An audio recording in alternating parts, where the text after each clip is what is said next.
The following program is a collection of stooges talking about happenings in the sports world. It is meant to be comedic informative. The opinions expressed on this show do not necessarily reflect the beliefs of their peers, their boss, or ESPN. There may be some cuss words because that's how humans in the real world talk. If you are young, please seek permission before watching any further. Hey. Why? Let's go! This show stinks, and the fact that you listen, we are very, very thankful for. Ah! The all-time leading tackler for the Green Bay Packers, you pig! Stop! Damn it! Be a friend, tell a friend something nice could change their life. Sport! Hello, beautiful people, and welcome to our humble abode, the Thunderdome, on this Rest Easy Logo Wednesday, June 12th, 2024. This program starts now. Sports! Our awesome sports create figures and icons that inspire the world to be better and do better. They inspire kids to grow up and hopefully be able to succeed what they were able to accomplish. And today we lost an absolute legend. The logo since 1969 for the NBA has passed away. A West Virginia icon and legend, Jerry West, at the age of 86, passed away peacefully this morning with his wife laying next to him. Now, obviously, we will all remember that he's an eight-time champion as an executive in the NBA, one-time champion as a player, 1960 gold medal winner. He is a two-time All-American at West Virginia. But what people will remember most is that he was a guy who inspired everybody, seemingly, in the NBA. Michael Jordan has put out a quote commemorating and honoring Jerry West. I am so deeply saddened at the news of Jerry's passing. He was truly a friend and mentor, like an older brother to me. I valued his friendship and knowledge. I always wished I could have played against him as a competitor, but the more I came to know him, I wish I had been his teammate.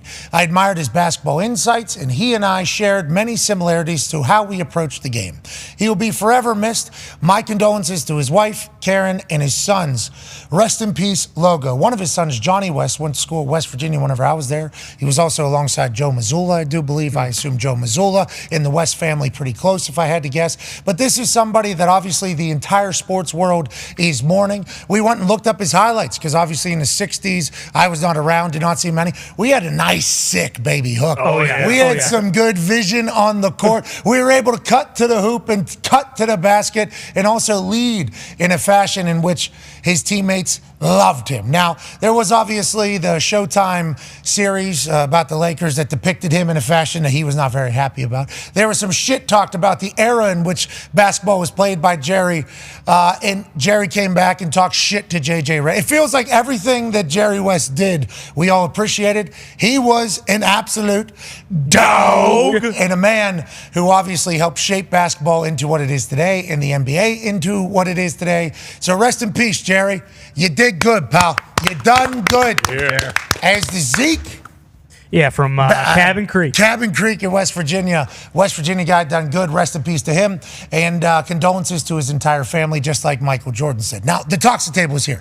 At Boston Connor, at Kai Schmidt. Calm man, sweet shirt today, pal. Yeah, thank you. Once again, just one of those ones that kind of jumps out to you. I mean, game 3 of the finals tonight. You kind of have to have that Panther mentality, if you will. Yeah, Jungle Cat. Sure, there it is. Especially his first time being underdog since April. Whoa. This evening. Only 4th time all year. As they're getting 2.5 points going into Dallas. Now, Kristaps Porzingis is obviously a man who was not playing a lot of basketball with the Celtics throughout this playoff run, but then for the first 2 games against the Dallas Mavericks was absolutely dominant. Yeah. He is questionable this evening. Shams Charania is reporting that he will be working out on the court to see how much he'll be able to play. He has been quoted as saying, "I'll die out there." Love it. So I think the books noticed that, and they also think to themselves, Luka and Kyrie, for what they had to go through to get to the finals, they got to be able to at least win one at home. Will tonight be the night? You can get the Celtics plus 2.5. Whoa. They've won 10 straight games. Yep. 10 straight they have currently won. Dominating fashion. They've obviously had some leads that have been taken away, and they've been behind by double digits in multiple games, and it just doesn't matter. They never crack. They always come back. They always win. Are they going to sweep the finals? The sportsbooks say no, not tonight. They will lose to the Mavericks. We'll have Big Windhorst will join us in about an hour and 5 minutes. Hopefully he'll be able to have some more information on the status of Porzingis, who I think is a massive piece of the puzzle for this game. But if you look down there at the bottom, Celtics win percentage this season in playoffs, 76% with Porzingis, 86% without Porzingis. They obviously know how to play without him, but with him, they're a much better team. I'll be excited to see how Joe Mazzulla rallies the boys. And if you're Boston, you want them to lose one of these games in Dallas so that you can have the championship-winning game back in the great city of Boston, right? Nah, I get that. I do not give a shit where they win it. I just want them to win one of those damn trophies so we can break the tie with the Lakers that's up top, which, would be an incredible thing, have the most banners in the entire NBA. That is something that I think both Celtics and Lakers fans have been bickering about for quite some time, so that would be great. But no, it doesn't matter if it's home, doesn't matter if it's in Dallas. I think tonight and Game 4 are going to be real tough, though, on the road. One half of the hammer down. Cowboys, Tone Diggs. First time since April they've been the underdogs. How does this feel? Are you hammering them? Is that the move? Or do you think this is a little bit of wait a second, maybe the books are onto something? I'm taking the Celtics. I'm not overthinking this one. They have been really good without Porzingis all season long. Whether they're going to be favored in this city or in this series, whether Porzingis was playing or not. It's not like the Mavs were going to be favored in this series if Porzingis was out. Now, did they lose, or could they have lost a couple games to a much less Pacers team than Dallas Mavericks? Sure. So I wouldn't be shocked if the Mavericks won here, obviously with Luka and Kyrie. But yeah, you don't get a chance at plus money on the Celtics. So yeah, I'll be taking it. What's that? Look, I'm just going to say it. I said it when Porzingis went down. Lukey Cornett, the third-string center, who will now be bumped up to second string. That's going to get some opportunities. We're taking his here. over on points? I'd take his over in points. I'd also take his over in threes. Lukey Cornett can get wet, soaking wet from behind the arc. I'm just saying that now. Talking about soaking wet, is Tatum going to do anything? Yeah, no kidding. I don't know. Is Tatum going to do anything? I see a lot of people saying if his last name was Tatumich, then maybe they kind of appreciate what he's doing out there. But because it's not that, it's not as cool as a situation because Jason Tatum's dropping, 18, 9, and 12, but it's not the same thing because he's not scoring 40, which I can get. They've won 10 straight playoff games. Yeah, and he's the best player. That's multiple series, almost another one. They're 2 wins away from another championship. 9-year NFL vet, host of everything DB, good D, bad D, Darius J. Butler. D-Butch, I love all these narratives that kind of get built around all these games, and obviously the bigger the brights, the more spotlight, the more conversation there's going to be. This Boston Celtics team has just been more dominant than everybody, and I'm saying that as a Pacers fan that went and watched our team have 18-point leads and 16-point leads in the game and end up losing. They never budge, they never crack. They have a real championship pedigree up there, although this team hasn't won one yet. Yeah, absolute wagon. Been that way all season long. Obviously, it starts with the duo, but everybody around them just does their job. Doesn't matter who's in there. They're going to be open. They're going to hit shots. They're going to play defense. For the sake of us, for the fans, I would like, obviously, this series to extend as long as possible. 7 of them. We need Kyrie to wake up and drop 30 tonight. We need Luka. Hopefully, he got some good sleep at home. But, yeah, we definitely need 7. Kind of looking like a sweep in the NHL as well. So this is an absolute wagon house. How about now Edmonton going back? I'm sure they're going to have a conversation. How about last night, no games on? I know. Brutal. That was weird. Yeah, just watching TV and baseball. It sucked. I didn't watch any baseball. I'll get into that, though, at some point. Because Skeens was pitching. Skeens was on the bump last night. Made a guy fart? Yeah, the announcer ripped ass big time right after one Skeens strikeout. Oh, it was a Dan Orlovsky situation? Yeah, a little more pronounced than the Dan Orlovsky one. I mean, if Skeens is pitching, we need to make sure that is at least in the show.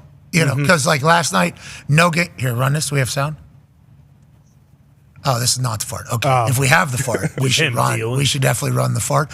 But if Paul Skeens is pitching, especially on a night where we have no final series, we need to know. I had no idea until I looked on my phone and Skeens is wheeling and dealing and a guy shitting all over himself in the booth. But that is something that's going to save us. Let's remember that. Skeens only going to be pitching 20 to 23 times. Okay, that is allegedly all year. We need to know when he's on the mound so that we can at least take advantage of it. Because if not, you're going to be watching like Outer Range on Amazon. Fantastic show. There's a couple of Netflix Netflix documentaries that I was scanning through last Hitman on night. Netflix. Watched that last night. It was good. Glenn Powell. I guess that's the #1 movie on Netflix right now. He's currently in the middle of a bit of a heater. Glenn Powell. I think that's a wave or a roller coaster we should ride. Also in baseball, saw a Cincinnati Reds kid streak on the field, do a backflip, and then land it perfectly with no shoes on, and then he would go on to get tased out of his life. Yeah, immediately. He goes on and talks, "What's up about here, boys?" Yeah. Wait a second. Oh, great flip. Right in the cop's face, and then bang, we're done. That taser normally works. You know, every once in a while we'll see the zombie out there and some big drunk doofus will be able to beat the taser. But after you land a backflip, you're not thinking to yourself, I'm about to get about 3,000 watts of electricity right through my spine here in a moment. The cop thought to himself, damn, this guy, while he's doing the backflip, he thought to himself, look at the moxie on this kid. He actually tucked this thing. This guy, what if he right in the face? Right in the forehead. Through the eyes. Right looks like AJ Hawk. Kid would have deserved it. That's Ohio. I mean, that is in Ohio. Both these dudes are Ohio fucks. Yeah. And that's pretty apparent. I do appreciate the fact, though, that shoeless kid thought to himself, I'm going to do a backflip out there. What do most people do? They run, they get scared, they panic. Slide. Not me. I'm going to do a standing backflip back there. I'm actually going to tuck. The amount of athleticism it takes to do that backflip with no shoes on, incredibly impressive. From a standstill, too. Yeah. Didn't use the round off. He did have a spot. Yeah. He did have a spot. The cop did help him spin him so that he could tase the shit out of him. But once again, farting in the booth, streaker in Cincinnati, the story of baseball is things happening around the baseball. Well, Skeens, though. Skeens on the bump is, I mean, you're right. It's appointment television. Skeens got a standing O from the home crowd as a visitor. Yeah, that was really cool to see. I almost watched it because of that after the fact. But no, man, I put it on the schedule. A standing O for Paul Skeens in another city. Yeah. I guess up in Connecticut, there was a basketball game being played, and the person who was playing for the other team sold out their arena again. I guess she was getting cheered for, and the home team was getting booed for how they were treated. No. It was pretty sweet. Yeah, that was happening. Really? Yeah, it was awesome. Yeah, it was in the WNBA. Oh, okay. It was in the WNBA. I see that recorded. Yeah, there was boos for the home team because the way they were mocking the away team, who had just a rookie who didn't have enough experience to maybe play for America. That was happening. That's awesome. That's still taking place. Because I thought at this point that would have stopped, because not good enough. Yeah, Christy Sides, unfortunately, did take her out very, very early. It would have been nice if she got a little more minutes, a little more burn. No. Are you talking about Caitlin Clark? Yeah. I didn't see that it was Caitlin Clark. I just saw that it happened in the W. Yeah, the headline. I didn't know it was Caitlin. It was Caitlin Clark? Yeah, I was watching the game. Yeah. They weren't playing very well, but then, towards the end, it got a little better. I should have known it was Caitlin. Sold out the arena. The fans were booing the home team. Could have been any of the rookies. How would you know? Not just rookie, anybody in WNBA. Sure. That was Caitlin Clark. Yeah, it was. That makes sense. That makes sense now that I'm piecing it together. Deuce. Oh, because remember opening night for that team, first sellout since 2003. That's right. Because the Fever were there. Correct. Not because Caitlin. No. And then the 20,000-seater in Washington, that was just because they had some plumbing issues at their other arena that normally has 4,200. Exactly. That wasn't because... No. Not for more space. And then last night, the booing of the home team was because Caitlin. Oh, yeah. Wow, I didn't expect that. Yeah. All right, we move on. Ladies and gentlemen, joining us now is a legend, a multiple Hall of Fame inductee, a man who's probably going to end up in 3 to 4 more when it's all said and done, and host of Get Up every morning on ESPN. Ladies and gentlemen, Michael Greenberg. Hey. Greeny. What's up, guys? Obviously, just like everybody else, we led the show with the, a little bit of respect being paid to West Virginia legend Jerry West. I was born in 1987, obviously, so I only got to see his work as an executive. I only got to see him as the logo. I only got to see those types of things. You're a little bit older than us, obviously not as old as Jerry West. But what an important and prominent figure in the NBA and sports as a whole, I think we're all kind of realizing and being reminded this morning. Yeah, we got that news right at the end of Get Up this morning. So Hembo and I just spent the last 2 hours talking about it on radio, and with a chance to think about it through a lot more, I think you could make a very strong argument that Jerry West had the most consistently successful and impactful career in the history of American professional sports. If you think about it, this guy was a 3-time All-American in college in the 50s. How many people were relevant in the 1950s, forget about sports, in any endeavor in American life, and remained fully relevant until very recently? I mean, even arguably up until this day, but certainly as recently as the last few years. That's 6 decades of relevance and domination. He is on the short list of the greatest players that ever lived. He might be the most accomplished executive in the history of the sport, and he is the freaking logo, for crying out loud. So I think if you start making a list of the most accomplished and important Americans in the history of sports, he is on the very, very short list. He would be in the handful at the very top of that list. Yeah, from 1980 to 2017. That's when his 8 championships as an executive were tracked. So I believe he stepped out after that because 2020 didn't count towards it. But just think about that amount of years. That's crazy. And everybody seemingly being okay with it. You know, at some point, everybody kind of loses their luster. Everybody wants forced out. This guy's 86 years old, passes away at 86. If he wanted a job back in the NBA, everybody would be completely okay with that. That is saying something not only about his basketball acumen, but him as a human. You know, West Virginia boy, Greeny, it's a West Virginia legend, and I like to see the whole world pay tribute to somebody that's great, because nowadays everybody's trying to tear people down. Rest in peace, 44. Yeah, you done good, Logo. You done good. Can I give you something on him that will never be done again? There will be no one else who will ever have this happen.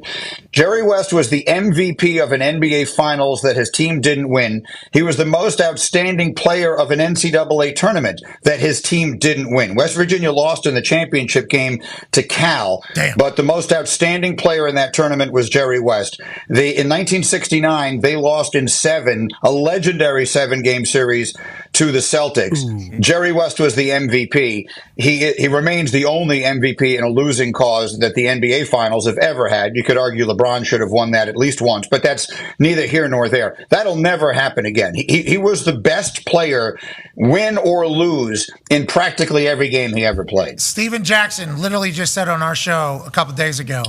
That if Luka was to win the MVP in a losing bout here in the NBA Finals, he would be the biggest hater of basketball forever. He said he would not be able to do it. Just in a losing effort, you can't win. But Jerry literally was able to accomplish it because of how outstanding he was. Only person ever, I do believe, in the history of the NBA. And I don't think Luka would want it. But this NBA series is something we will talk about. And the boys will have questions for you in a bit. But I would like to talk to you about your fandom, your team. Hey, listen, Aaron Rodgers is Aaron Rodgers, okay? He's been at every single offseason conditioning program. He's been at every single OTA. He's missing the mandatory minicamp. Now, that conversation with Saleh and GM Douglas, I believe, happened before OTAs, so they knew that this was coming at some point. I don't know if there was ever a plan on how we're going to roll this out, how we're going to tell people, what our answer is going to be whenever people say, hey, who's all here, who's not here? Hassan Reddick, who hasn't been here, he's been working his ass off. That's right. This guy, we know he's going to get after it. If we know anything about Hassan, he hasn't been here all off-season workouts, all the voluntary stuff. We know he's going to get after it. Aaron, though, he has something very important to him. It is inexcused, which we know is not a word, but it was inexcused. He's subject to fines and penalties. As soon as Coach Saleh says that, he knows that this is going to be a massive ordeal, right? Has to. And what are your thoughts as a diehard New York Jet fan and a member of the media who, as soon as you hear that, know it's going to be a massive story regardless? I thought the one who had this exactly right yesterday was you, when you said this was something that could easily have been as close to nothing as possible, but Saleh made it into something. This is the second situation he's completely mishandled in this offseason. He had to be aware that people were going to ask him about all the reports that they had tried to replace offensive coordinator Nathaniel Hackett during the offseason, and he refused to answer the question and then said it's because he had addressed it previously when he actually hadn't. So he completely mishandled that. that, and he completely mishandled this. The very simple answer to the question is, Aaron has been at everything. He has demonstrated nothing but outstanding leadership throughout this entire process. We're not the least bit concerned about this. He had something important to him to do. It's not going to have any impact whatsoever on us going forward, and we look forward to him being back soon.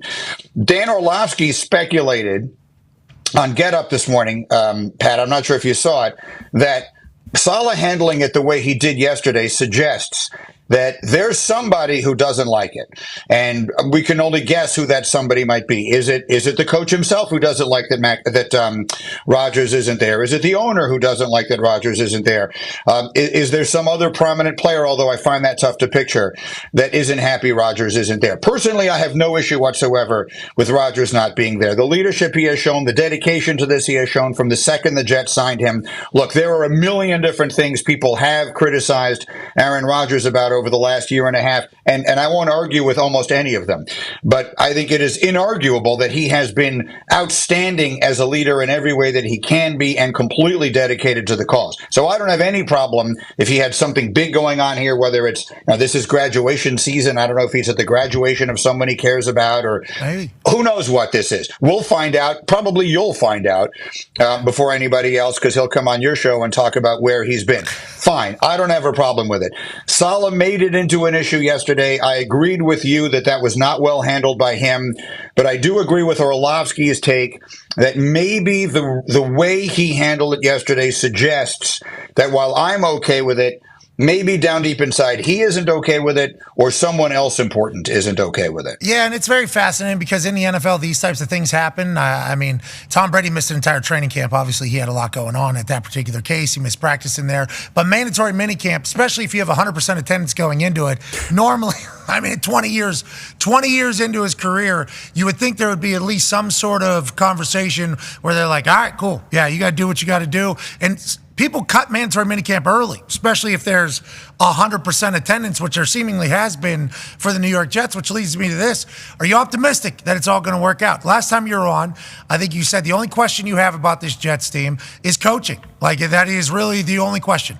The roster seems to be loaded. The year's good. Injuries, obviously possible, but let's just say those aren't going to take place to your most important players. Coaching is the only issue. So, with the way this is handled in the first mandatory situation of the NFL season, is that still a worry of yours, or do you think this is going to be something that's going to be completely forgotten by the time the actual season starts? This will be completely forgotten. Well, here's what the Jets by need. who? The Jets, Aaron? The Jets Let's be forgotten by Aaron? I've not talked to Aaron, okay, because I don't want to know, because I got to go into this thing right here. So I enjoy speculating. You're right, though. We will find out at some point in the story that'll be told. It's going to be, I just can't wait to hear it, because it's going to be elaborate. You need to text him. You need to text him and find out where it is he is. You need to. I don't have his number, and Lord knows Shefty and Diana Rossini don't have his number. Diana's tweet this morning was awesome. I didn't see it. What did she tweet? I missed it. What did she tweet? She said, Aaron's an asshole.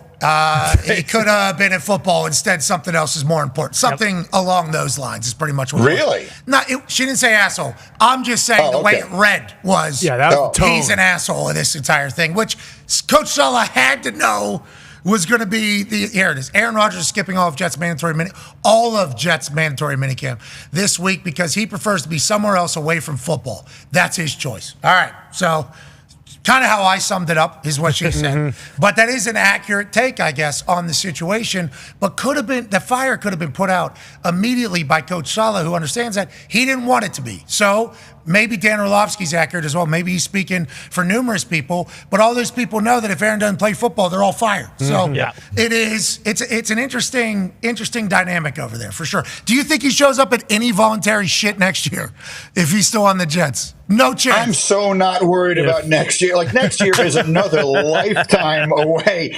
Can we just get to this? This is what I was starting to say a minute ago. Is the Jets need a button that they can push that just gets us to the start start of the season. From the fourth play of last season, they were doomed, and the only thing that could rescue them was the following year starting, was Aaron having the time to heal, which he's now had, and starting again and seeing what they can do. In theory, they should be better now than they were then. They've added innumerable pieces to their roster, including Hassan Reddick, who they got to get in camp, who's holding out for entirely normal reasons, which is he wants a new contract, and that's fine. Hopefully they get that figured out. They should be better. They need to just push a button and get to the start of the season. Nothing good can happen between now and then. They need to get on the field because, in theory, on paper, everything they have should be really good. So to go all the way back to your first question, yes, I'm confident so long as Rodgers isn't mad at the way this has been handled. Here's the one thing about Aaron. And you know him infinitely better than I do. But what is obvious is, like, he's sensitive to stuff like this. So if you think it's curious the way Saleh handled it, and I think it's curious the way Saleh handled it, I worry that maybe he thinks it's curious the way Saleh handled it. I mean, I got to stop worrying. This is driving me nuts. That's a good word. Can we just have a football season for crying out loud? I think you're in the accurate lane there, though, a little bit. Now, once again, I've not talked to him about it, and Saleh said he has not talked to Aaron about it. Nope. Even better. You Jets are awesome. The Jets are... Here's Coach Saleh talking about whether or not he has chatted with Aaron. There was a lot of craziness that came off with Aaron's absence yesterday, as expected. Did you have any contact with him? Like, talk to him after between yesterday and today? No, I haven't. Okay, so they haven't talked. Now, who knows where he could be at a TP somewhere. We have no idea. He could be. We have no clue where he could be, and maybe he's off the grid. He could be in a hole.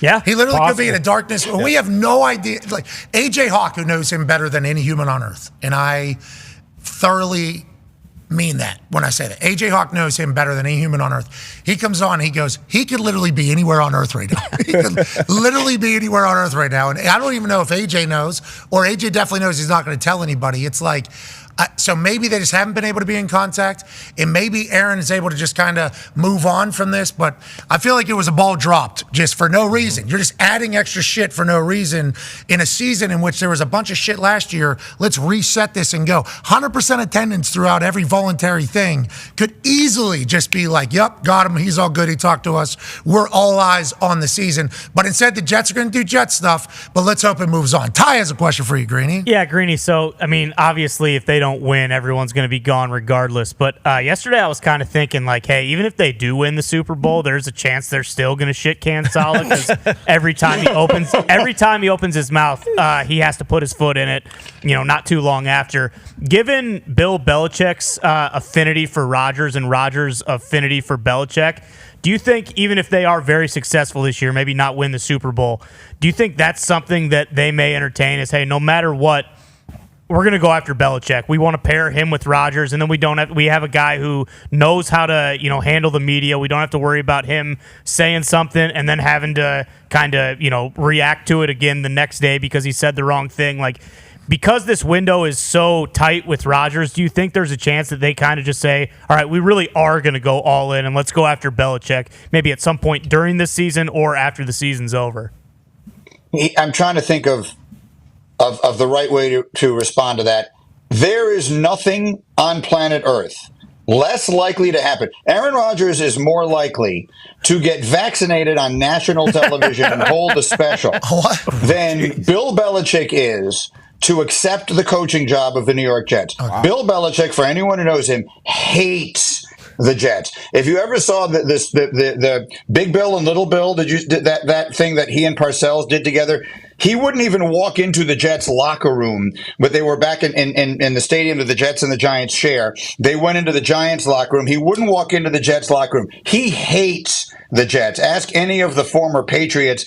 They all hate the Jets because Bill hates the Jets. There's nothing I can think of in football less likely than Bill Belichick accepting that job. I understand the reason you're asking, and in theory, it makes sense. I do think Bill will be back in coaching next year. I think the job he would love to have is the Giants if that doesn't go well for them this year. So maybe he's back in the building. But I do not think there is no way Bill Belichick would come back as the coach of the Jets. I would be as surprised by that as anything that has ever happened. Okay, so you mentioned the Giants there. Have you and your team, Hembo and everybody, done a sit-down think sesh about where Bill potentially goes after this season? Because obviously you have to think about places that could be on the hot seat, that could be looking to transition and move on. A lot of people are saying Dallas Cowboys maybe, right? Because Mike McCarthy is on his last year of his contract. They're hesitant to pay Dak, even though everybody's saying they're going to pay Dak. Maybe it's for a clean sweep for Bill Belichick going forward.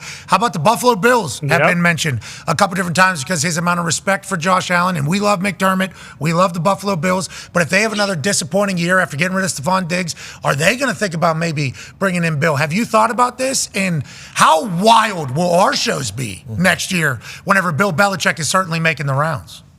I think that if you know Belichick, and you're getting to know him now, and you will more as the season goes on, Belichick loves the Giants. That's where he came from. That's where he was sort of raised in pro football. He remains very close with the family that owns the New York Giants and has since the literal inception of the franchise. I think all other things being equal, that would be the job that he would want the most.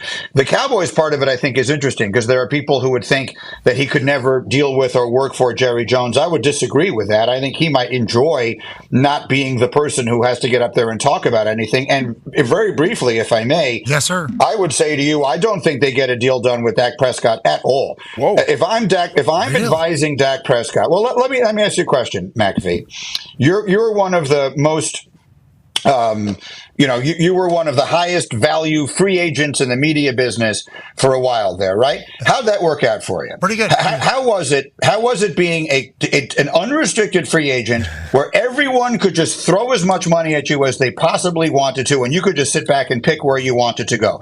Well, football, quarterbacks very rarely find themselves in that position, but Dak Prescott is one season away from doing exactly that. If Dak Prescott becomes an unrestricted free agent after this coming season, which there's nothing the Cowboys can do to keep him from becoming that, man, he will be able to choose his spot. He'll be able to choose his salary. Half the teams in the league will offer him $1 trillion, and he can choose where he wants to go. If it's to stay in Dallas, great. If he wants to go someplace else, he'll have an endless variety of options to choose from. Being an unrestricted free agent star quarterback would be one of the rarest commodities that we've seen in pro sports in recent memory. He will make a killing, and if I'm advising Dak Prescott, I wouldn't even think about signing a contract this offseason. Play out the year and then let the world come to my feet, which is what they will, regardless of how he plays this season. Yeah, I mean, Kirk Cousins just got a $180 million deal, $130 million guaranteed. And to your point, here's what Dak Prescott had to say about it. But there's also some uncertainty with contracts for guys, last year for you, last year for some guys, every coach, all that stuff. Does it raise any urgency as you're going into this season? This is the urgency you should always have, to be honest. So maybe guys who normally wouldn't feel it. So I don't mind it. Been in this position before. I'm a gambling man. Will gamble on myself and my guys. So not actually, guys. I understand. I understand there's been a lot of shit with that. So. I mean, obviously had to clear that up, but he said I'm a gambling man. He's already had a big-time payday. Maybe he is just going to roll the dice on the last year of his contract like Joe Flacco did back with the Baltimore Ravens. He would go on to win a Super Bowl and then become the first $100 million quarterback, I think, and he's still playing. He's going to end up playing for the Indianapolis Colts. We're pulling for you, Dak. Okay, last question here from the boys, and we can't thank you enough for joining us, Greeny. Go ahead, Con, man. Yeah, Greeny, the conversation around the Celtics before these first two wins in the finals was about Jalen and Tatum, and even after game one it was. But now it's kind of transitioning to, is this Boston Celtics team one of the most dominant teams ever? Obviously, the 73-9 Warriors would be up there, but they didn't win the championship. So would you say that this Celtics team is one of the most dominant teams since the Lakers with Kobe and Shaq? Or do you think that they're kind of a tier below that maybe? Because, I mean, we're looking at it today. This will only be their third time or fourth time being underdogs in an 82-game regular season. I mean, that is pretty asinine when you look at it.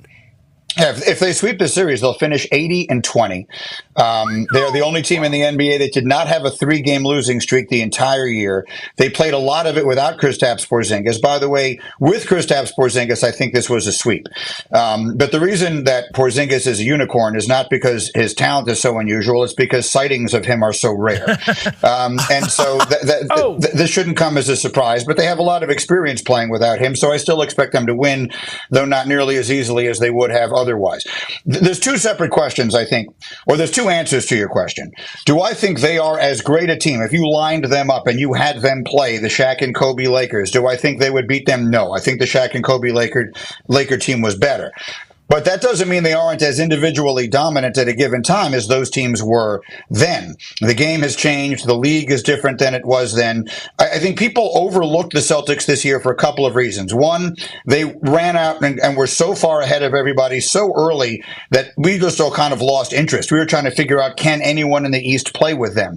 And then through all of the injuries that happened in the Eastern Conference playoffs, we found ourselves saying, well, maybe the Celtics aren't as good. Anyone could have run through this. What I think they proved to us in the first two games is that when they are fully healthy, they are by a wide margin the best team in the NBA. You didn't even mention the name of Drew Holiday, who, if I had a vote right now, would be the MVP of these finals so far. Today happens to be his 34th birthday, by the way. Happy birthday, Drew. Happy birthday, Drew. Happy birthday, Drew. Happy birthday, Drew. In my opinion, he's one of the most underappreciated, genuinely great players in the NBA. So I think the answer to your question is yes. If they sweep this series or win it in 5, then I think you will have to say they had a 14-game margin in the conference in the regular season. They will have run through the postseason basically unscathed. It's not their responsibility to pick the opponents that they play. So yes, they will have had one of the most dominant seasons in the history of the NBA, whether you think that makes them one of the individually greatest teams or not. Let's go for the green. They're getting 2.5 tonight. What did you say? I like the Celtics tonight. I like certainly with. I think 84%. Hembo told me 84% of the money is on Dallas, and if there's one experience that I've had, it's that when 84% of the people think something is going to happen, 84% of the time it doesn't. Yeah. So I would strongly go the other way. We are seeing green tonight on ESPN Bet. We appreciate the hell out of you for your time. Can't wait for the U.S. Open this weekend, Greeny. Let's go.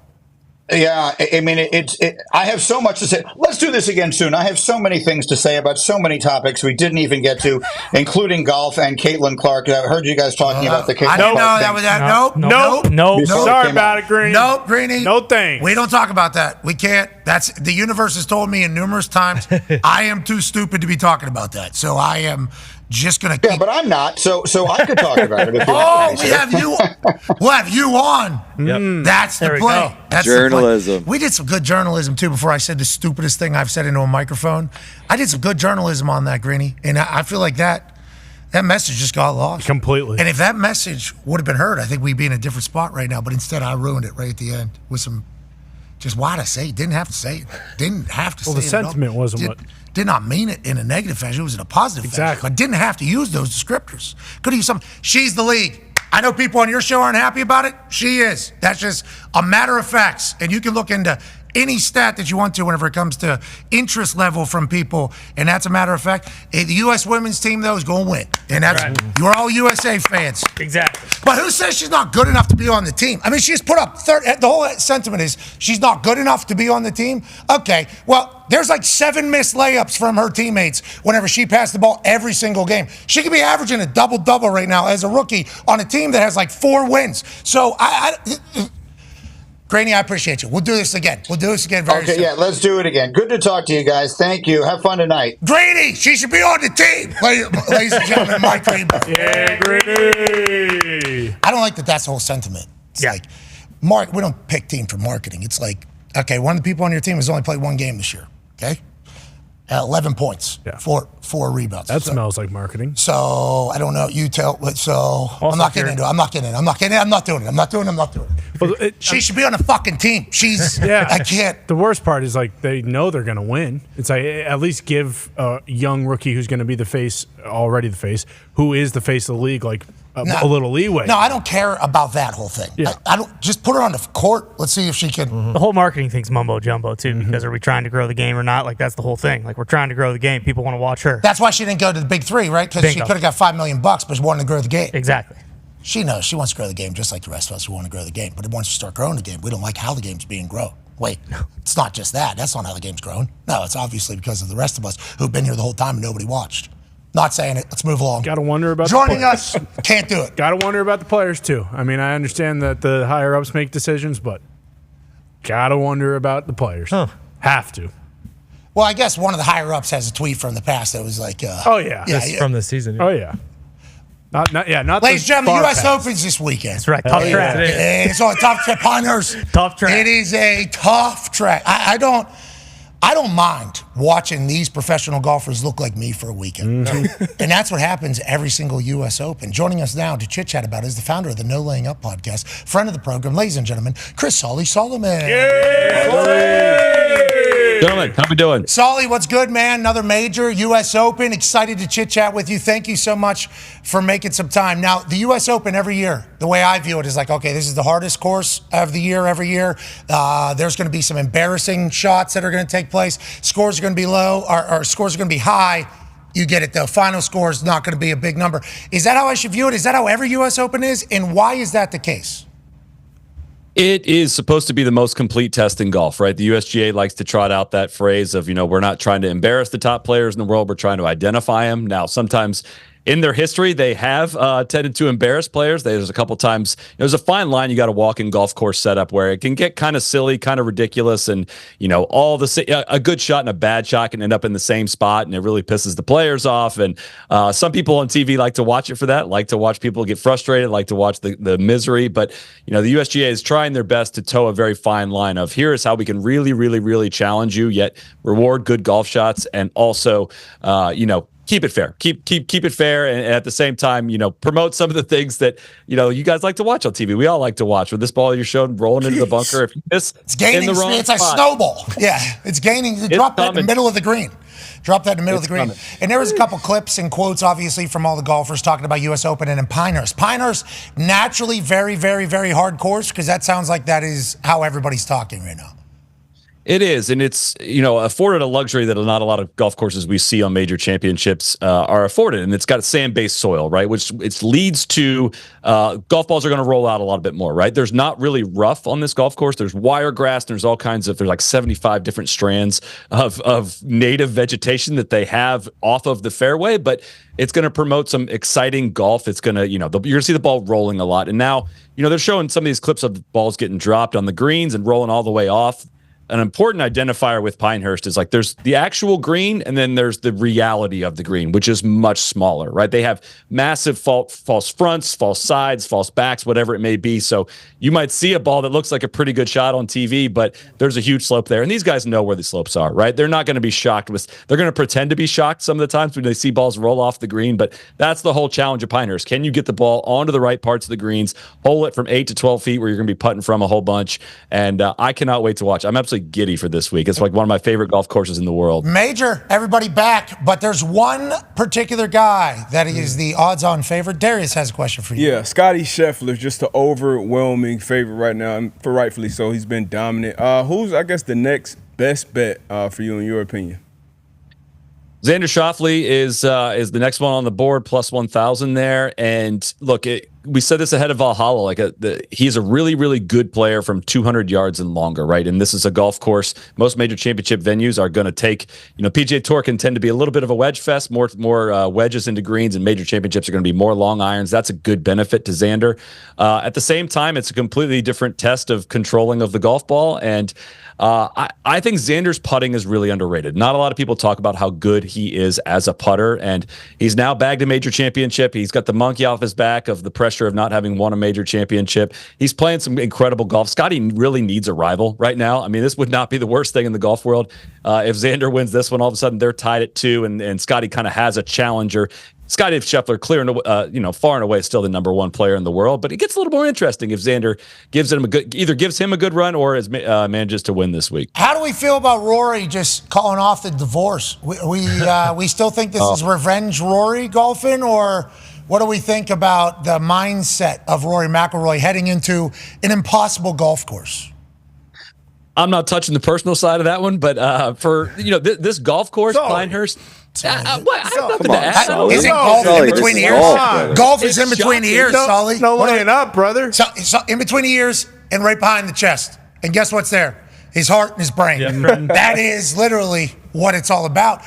I think this is good. He's probably happier. We assume he feels some real fulfillment. He's back. You're saying you're not taking any of that into account whenever you're making picks or bets? Wait a minute. This guy's laying up. 37 in a row. No laying up. This guy's laying up. No laying up. No laying up. Hey, listen, we got 275 yards to the green. We got a little bit of water and sand in between. If we put on, we got a shot at eagle. If we miss, we're probably going double bogey. We ain't laying up. That's what we go for the hole every fucking time. What are we talking about here, Sully? That's a big deal. Listen, it's been 37 straight majors since Rory has won one of these things, and you're saying he stinks whether he's married or not. No. I'm saying we've been through we have a new post up on our website, nolayingup.com. Kevin Van Valkenburg did a deep dive into the last 37 majors on Rory's different approaches.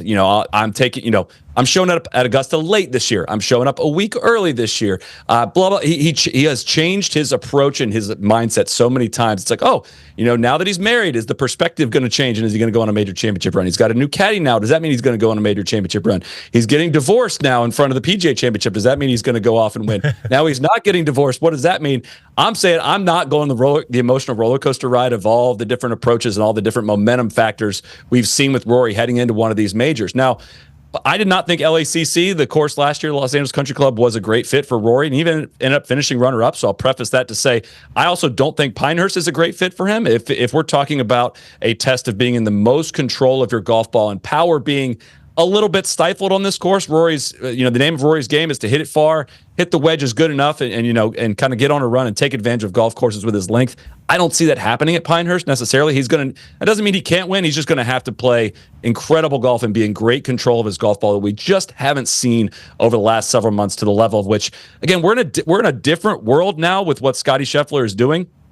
We're not going to do the Tiger comparisons, but again, I said this last time you had me on. He's the best since Tiger, and so we've not seen a guy come on the scene like this since Tiger. Not better than Tiger, not comparing to that, but we just haven't seen it since then. And the level of play you have to reach to be able to beat that guy over 72 holes on a difficult golf course it's enormous. It's massive, and I can't sell it too much. Shout out inflation. He has already earned more money in one season than anybody in the history, including Tiger Woods, obviously, with all of his wins.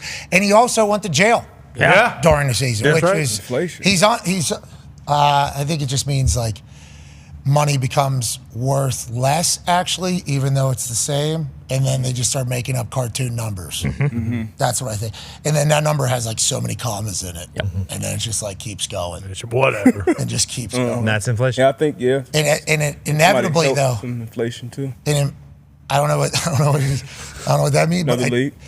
Well, that's about to get brought up. But I think at some point, all those numbers just kind of collapse on each other. That's I don't know enough about it, but I do think that is a thing. We'll have somebody else on the show to talk about that. Okay, sure. But yeah, Scotty's made more money in one season than anybody in the history of the PGA, and it doesn't seem like he's stopping anytime soon. The guy's filthy. Even his bad days, he's pissed off about. It's like he's got like that competitive edge too, which I appreciate. And once again, can't stress enough, bruised the cop's knee. Yep. Real bad. Oh, my God. It's real bad in the middle of this thing. He bruised his car. He told his windshield to bruise a cop's wrist, too. He said, hey, windshield, bruise that guy's wrist, too, as he comes sprinting up and tries to break it with his hand. He looked like that news reporter on the internet we see from that video where he's like, robbers are coming up to cars and busting the window and then just punching it. He tried to do. Oh my God! Jeez. Scottie Scheffler has capability to do this to you as well. He doesn't just make putts; he can do this to you. He'll tell his windshield, boom, bang on his wrist, and then he'll drag you across the ground so bad that you'll get that. Yep. He's still in the ICU, I believe. Yeah, we're happy he's okay. We're happy he's okay. Touch and go. Right below the patella, and then those pants were all ripped too. Yeah, to shreds. He said, oh my God! Wait, so beyond the repair. Beyond repair. Bruise on right knee. Here. Rip. Left. Abrasion. Saw the wrist. What Rip happened? on right. He was thrown 400 yards. I didn't see that. Did they say that? Yeah. Because that looks like you could maybe, and nobody would. I'm not saying anybody would do this. That looks like you could just. Yeah, kind of maybe yank. It's $80 pair of pants. The quality isn't the highest. Right. That appears as if. Anyways, in the middle of this run, he has this happen as well. That's why Scotty's the man. Yeah. Scotty's the man. That's what I'm trying to say. That's personal stuff too there. And you dove in, Sully. I saw you laughing. I saw you reacting. Tone Diggs has a question for you about another superstar in the making, potentially. Yeah, Vic Hovland went on an incredible run to end last year, and he did it and gave a lot of credit to his coach, Joe Mayo. Sorry. Joe Mayo was not with him at the beginning of the season, and Vic, he even talked about that he was going to drop out of a tournament here or there. Joe Mayo is back with him, I believe, now for the U.S. Open. So what's the turnaround there? What's the story there? And do we like Victor Hovland's chances going into this weekend? Well, so yeah, he picked back up with Joe Mayo week of the PGA Championship, and you don't usually see this in golf where it's not a snap of the fingers thing, usually, right? I mean, maybe for some guys it might be. It can be here's a simple flaw you've got going on, here's a simple switch you need to make, whatever. But Victor Hovland had gone down a very deep rabbit hole of online instruction and a new instructor and another new instructor and all of these theories and all this, to the point where he even was very vocal about the PGA Championship. He almost pulled out of the PGA Championship, and then he almost went and won it after getting back together with Joe Mayo. I mean, that was shocking development, right? I was very surprised to see it click that quickly. I'm not surprised to see him find some of the similar success that we saw last year. He won the FedEx Cup last year, went on a huge tear at the end of the year, and kind of showed the massive ability that he has. But a problem for Victor has always been like chipping from short grass areas, and he's made a ton of improvements on that on at PGA Tour level. But like this week is going to test it in a way that no other golf course can really test it. Chipping into the grain in Bermuda, which can be really challenging even for the best players in the world. Now he has some different options around some of these greens. He can bump a hybrid, he can chip a medium iron. He can putt it from way off the green. There's all kinds of different opportunities to get close to the hole, but that particular part of his game can be very, very bad. And even as of a few weeks ago, I watched him chip at the Wells Fargo, and I mean, he was just hitting chips you don't see professional golfers hit, right? I mean, it's not like he wasn't chipping them close. He was chipping them very not close. And that's going to be on test this week. I'll be very curious to see. Again, I was shocked at the PGA Championship, but again, this is a completely different test of golf. He had a good week last week until a final round Sunday was not very good. Our weekend wasn't really very good, but I'm very curious to find out. We're gonna learn a lot about this golf course as the first thing tomorrow morning too, because some of the things guys have been saying about it, they're terrified already of it. They're saying the greens are already borderline. It's just going to be such an exacting test. Yeah, we're going to be bumping hybrids all weekend. Oh, yeah. We'll be bumping hybrids. That's quite a little. I like that. I'd be bumping hybrids all the time. Oh, yeah. Yeah, that's kind of my move, especially at Pinehurst with the ball rolling like this. How about that? That's middle of green, right? Right there? Yeah. It's gaining speed. Some of these, they pick the spot that's going to be the most dramatic video on some of these, right? I mean, again, these guys, on camera, it might look silly, but like these guys will know exactly. John Wood was on live from earlier today and had got his caddy book out, and he had colored in the areas that were like, here's where the actual green is, and it's really interesting. It makes you view the greens completely differently. But the punishment, the point of all this is the punishment for slightly offline shots this week is going to be dramatic, right? So I don't know if this is going to be the most exciting style of golf. It's not going to be the most birdies we'll ever see in a championship, but just remember this: when you see somebody hit a shot from far away that lands on one of these greens and stays, the quality of that golf shot is kind of hard to emphasize. So many, so many of those. Now, we would be remiss if we didn't ask about the massive news that happened in golf seemingly yesterday. Go ahead, Ty. Yeah, Soli, it seems like for about the fourth time we got more news on a LIV PGA merger. I think most of us didn't even bother reading it because none of this shit means anything, really. They've brought it up and then nothing happens. Can you kind of concisely break down what you know? Like, are we any closer to an actual merger, or is this more just mumbo jumbo that we can parse through? And if they were to merge, what the hell does that mean? Yeah. Mm-hmm. I think the word merge is not one I would use. And again, a lot of us are in the dark. A lot of players are in the dark. We don't know what this means, right? And while there might be the phrase I saw out there was a draft agreement of some kind yesterday, or some kind of agreement was made. I see that as an investment of PIF and the Saudis into the tour or PGA Tour enterprises in some way. I would be very surprised if we found out, and some of, Alan Shipman also reported that this is likely to be announced next Tuesday. I'd be very surprised if what I'm very curious to find out is in the announcement next Tuesday, which is what is the world of professional golf going to look like, right? I mean, this might be a whole bunch of financial mumbo jumbo, and, we're really excited about this investment and all these things we can do with it, blah, blah, blah. All I care about, are you getting the best golfers back on the course to play together more frequently, right? Or are you guys going to keep warring against each other and keep stealing players and whatnot and all the crap that golf fans are totally sick of? That seems to be just so secondary in all of this, and I don't know how that's not the biggest priority. Maybe it is. There's been so scant on any details. Every press release that comes out is just, like you said, mumbo jumbo, and it doesn't really mean anything. And so everyone that follows this on a day-to-day basis is still like waiting for the answer of like, hey, tell us what pro golf tournaments are going to look like in the future, and you've got our attention. There's so much mumbo jumbo. A lot of it. So much mumbo jumbo. There's only one place that you need jumbo, and that's down there in New Orleans. That's true. That's right. Yeah. That is. There you go. That is all you need, jumbo gumbo down there. And everywhere else, we need more details. We'll never get it, and I assume the world will continue to spin in the golf world where everybody will be playing at every major, which is why we can't wait to watch them live. PGA taking on Pinehurst in USGA rules at the U.S. Open. We can't thank you enough. Are you doing any watch-alongs, or how can we follow with you this weekend?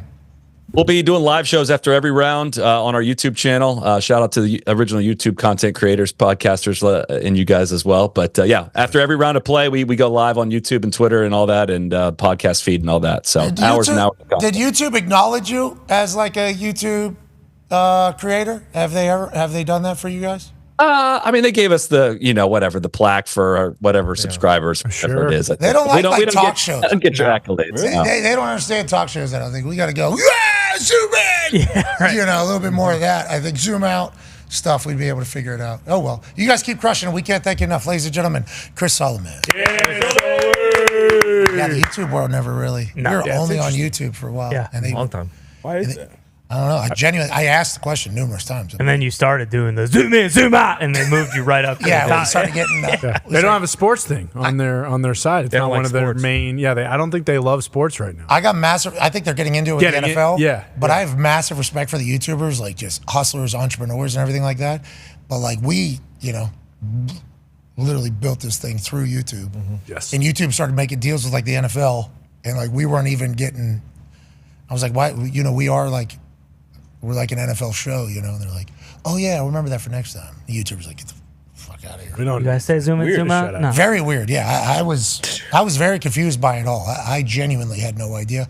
I love YouTube, though. It's a place where if you have a work ethic, some talent, now granted, we don't have a lot of it, but some talent, and a mindset and a vision, you can accomplish it there. Now, it's going to take a lot. Yeah. Everybody thinks it's just an overnight thing. Nobody's had success on YouTube overnight. Everybody that has success on YouTube has been there for a long time, doing a lot of shit. So I think that kind of gets misconstrued in the whole influencer game. Like, oh, you make money on YouTube. It's like, that person works their ass off like that because that's the only way you can.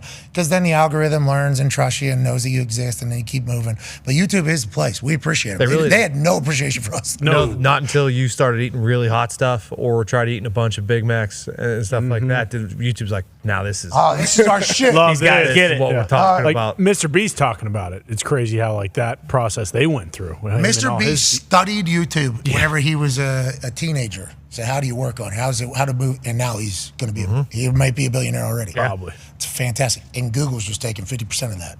Yep. That's a good little business plan. Not bad. Google gets it. Yeah. That AI over there. AI is about to take it all. AI's in my phone now, I heard. Don't like it. Yeah, for now. Elon's not letting that happen. No, he's not. I saw something Elon was talking about. Oh, yeah, that Amazon tribe we reported about. Sure. Bopping their meat as soon as they got internet. Yeah. I guess that wasn't true.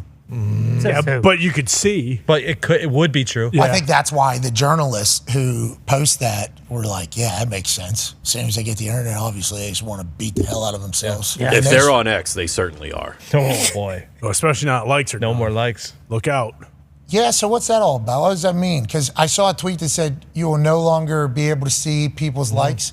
But then the tweet right below that, I hit it, and then I went right to the likes, and it just showed me there was 300 people that liked the post. Can't be biting on this one, boys.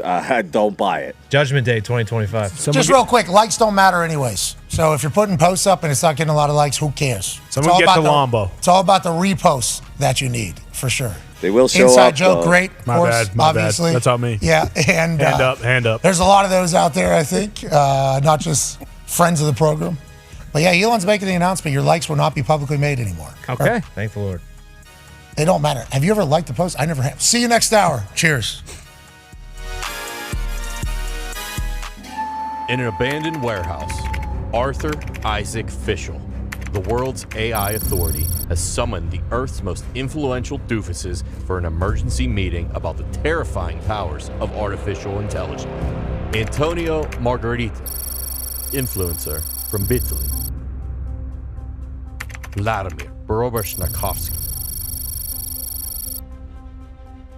Chad Speed. Jim. We catch up with them mid-dinner as Artie Fish tries his damnedest to get the influencer's attention. Yes, that'll work. Thank you. Scram. Let's get down to brass tacks, boys. The real reason we're here. AI is it's a problem. It's going to kill us all. It's hard to take you serious with the way your face looks right now. I mean, you look like a fucking asshole. What are you talking about? Oh, the only thing artificial is those fucking balls you call balls. You look absolutely absurd. You guys don't understand. You're not listening to me, okay? I'm wearing this because AI can hear your thoughts. It can get into your brain, guys. You ain't got no fucking brain. Once again, struggling to take anything you say serious. My team told me I should come to this. You look like a joke. He looks like a joke.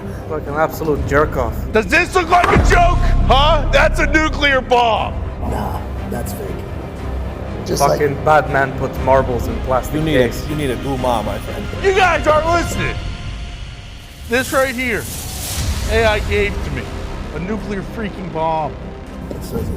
Told me the only way to save this screwed up world is to blow it up. This guy awake? Idiot. Wake up, asswipe. You wouldn't hit somebody with a No, yeah, fuck. No, don't you worry. This one is foolproof. I doubt it. I brought it here, boys. Not just for show. What? But because I'm gonna blow up the world right now!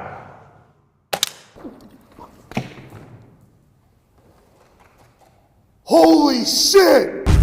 That's Jack Carr!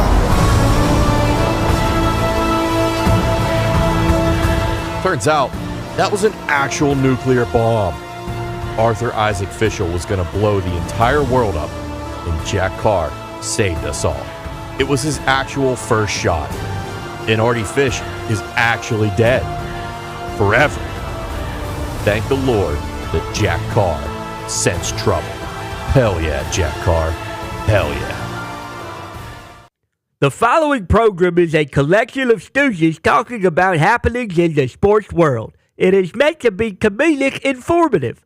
The opinions expressed on this show do not necessarily reflect the beliefs of their peers, their boss, or ESPN. There may be some cuss words because that's how humans in the real world talk. If you are young, please seek permission before watching any further.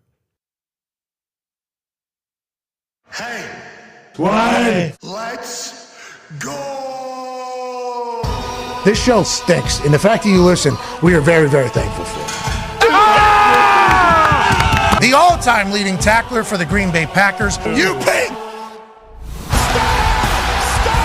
Damn it! Be a friend, tell a friend something nice could change their life. Sport!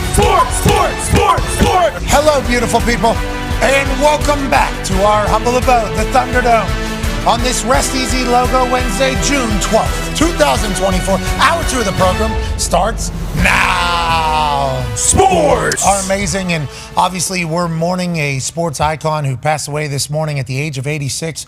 Rest in peace to Jerry West. The logo for the NBA died this morning alongside his bride peacefully, everybody is reporting. He obviously had quite an impact on the sport of basketball, the league of the NBA, and everybody is talking about how great of a human, businessman, and player this West Virginian was. You done good, Jerry. Rest in peace. We will obviously never, ever forget you. The Toxic Table is here at Boston Connor and at Ty Schmidt. One half of the Hammer, Dahn. Cowboys, Tone Diggs is here. 9-year NFL vet, Darius J. Butler, live in the thunder. You look sweet today. It's supposed to be 95 degrees today. Yeah. Not in here. Well, I was worried our air conditioning wasn't working the other day. It was good. Oh, it's working. Oh, it works. Good dude. Works well. I do feel like they gave him a clear and woke it back up. Oh, yeah. Because it is nice chilling here today. Oh, yeah. Feels good. Boys, let's get ready for this the rest of the summer. This is going to be hot. Turn this place into an ice box. Shout out to Ed O'Neill and Little Giants and everything. Joining us live from an attic in Ohio is a man who's a college football national champion, a NFL champion, a Ryder Cup winner, and ex-president of the state of Ohio, AJ Hall. Yeah. AJ, let's get right into it. Okay. Where's Aaron Rodgers? Where is he, man? Has anyone tracked him down? I mean, that's the thing. I figured the internet always finds these things out. They always figure it out. Well, I saw Florio, who may or may not have taken some shots at me, I guess. TJ Lang texted me last night and go, you don't let Florio say that? What did he say? It's like, TJ, everybody on earth is saying at this What point. What happened? I still don't know. It might have been TJ just trying to stir a little. Sure. Are you going to let that, which I appreciate, which I do appreciate. Anytime I get a text from TJ, I get pumped up about it. But Florio searched June 11th ayahuasca retreats, could be in Peru or Colombia, is what Florio said. Genuinely, I think the only person who's going to have the answer is you. So if you're acting as if you don't know, maybe nobody actually knows, AJ. I mean, you're right. I don't know. Whoever he is with, how many people is he with? I don't know who he is with. There it is. You heard it. I doubt he's by himself. I doubt is he soloed, traveling the world? I don't know. Maybe. I don't know. Like it even matter. Okay, so when he comes back, whenever he does speak, is he going to tell people where he went, do you think? He doesn't have to. I doubt it. And I don't know if you saw us talking to Greeny. Greeny was like, I feel a certain way about the way Saleh answered this question. You feel a certain way about the way Saleh. We can assume Aaron feels. And we're like, yes, Greeny, that is. Which is why we all think it's just so stupid. In New York how it's going to go. You know exactly the type of human that Aaron is. Aaron's been there for 100% of your shit. It's voluntary. It's like, I still, one day removed from this, think it was a very stupid way to handle it. But I'm not a head coach of an NFL team. I'm not a one who's maybe not trying to set a precedent for future people. We don't know what Coach Saleh, why he chose to do it this way. But that was on purpose, and we think it was stupid, is how I feel. AJ, one day removed from it all. Do you have any thoughts on it? And do you think this makes Aaron better at football?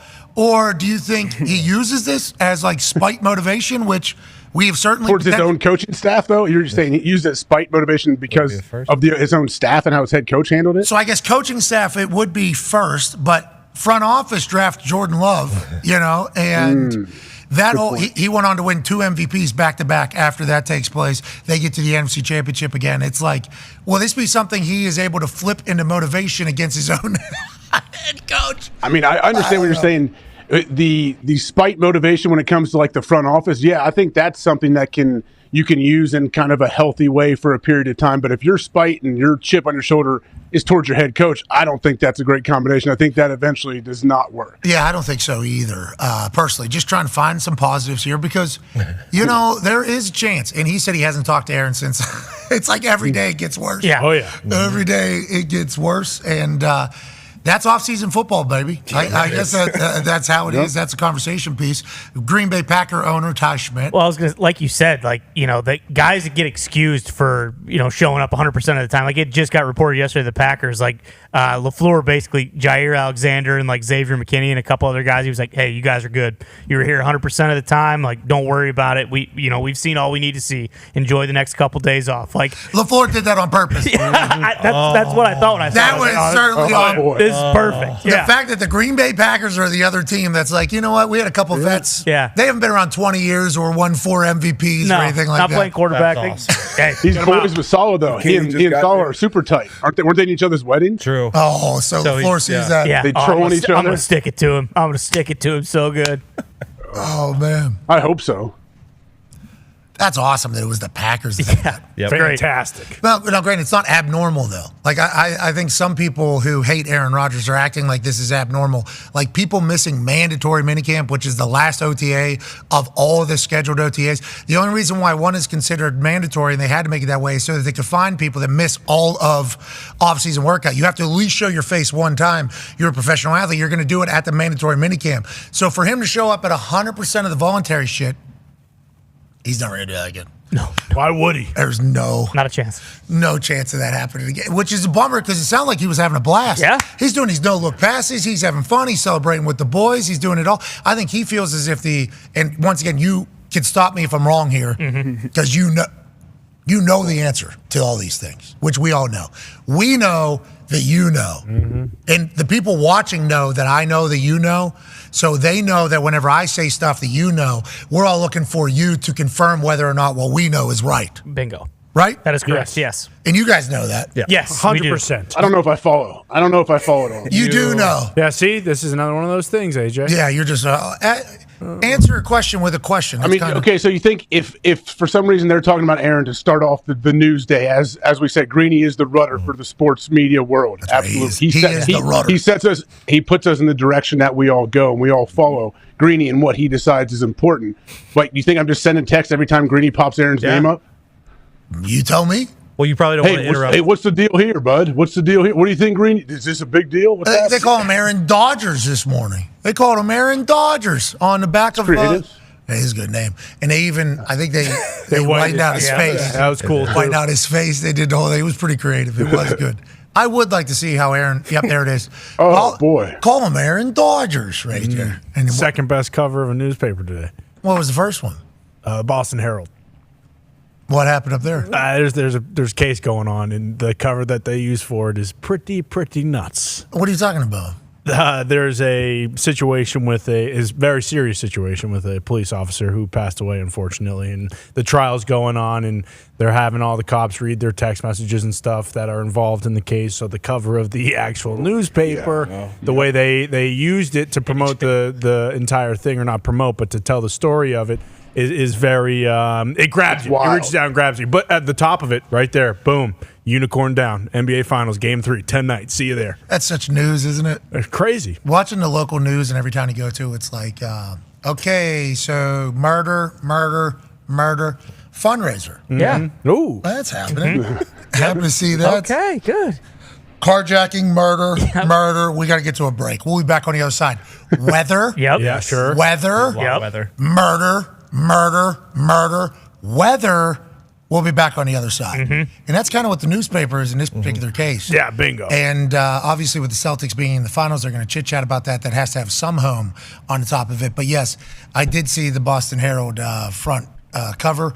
And some of those text messages, I don't think a lot of those cops ever thought anybody else was going to have to hear, let alone them read aloud from the stand, which is currently taking place. Oh, yeah. A lot of them are being read aloud as well. So fun little play on Uncle Sam. I want you for service on the cover of that as well. Yeah, I mean, they really went after. I don't know. So Aaron did invite you guys to dinner with the Dalai Lama? Oh, that's a good guess. Is that what your guess is? Yeah. He's already done that, though, hasn't he? No, that was a couple monks, I believe. AJ, it was Dalai Lama, but it was before the Dalai Lama was caressing that kid's face. Remember they had that weird thing the Dalai Lama did, or he kissed that kid. Could be the Pope. Yeah, that was crazy. Where he grabbed it. I don't think it's the Pope. The Pope. No, it was the Dalai Lama. I think the Pope needs to potentially think about becoming like a mute. Yeah. The Pope? Oh, taking a vow of silence. Yeah, I think so. Pope's got to speak. Well, I don't think he does, Steve. Doesn't he set the rudder just like Greeny does? And that? Yeah, well, maybe not anymore. Yeah, I don't know. He's saying a lot. He is. Him and Salah both been putting their foot in their mouth. That's the point. I called an Italian friend of mine and asked to translate, because anytime the Pope speaks, I get like a full transcript of it. He's speaking Italian, so I don't fully understand asked a couple of my Italian friends to translate. They go, well, you shouldn't have said that. What are you talking about? He didn't say that. I'm like, yeah, a couple times. Yes, he did. Not just once. He did. Anyways, let's get back to where Aaron Rodgers is. Maybe he's with the Pope. Maybe he is with the Dalai Lama. Whatever. I think licking. Lick the face. Maybe he's doing those things. He has heard about how Coach Salah has dealt with this. You think? Did he know that it was going to be as publicly unexcused? You think with the way and would he have still went? You think if it was going to get handled this way? These are all your opinions, obviously not Aaron's. Those are all good questions. I mean, yeah, I'm sure whatever he is doing, he would have he knew like what possible backlash would come from it, or people would ask questions why he's not a mandatory thing. So yeah, he thinks through everything. He's very calculated in what he does, but also I think he doesn't worry about a lot of it too, because he kind of knows the situation he is in, and he knows like whatever happens, like it's going to be something. So I don't think it like alters his decision making and what he does. Yeah, I don't think he knew that this was going to be handled this way. No way. No. I don't know. Once again, this is not me with information from the source.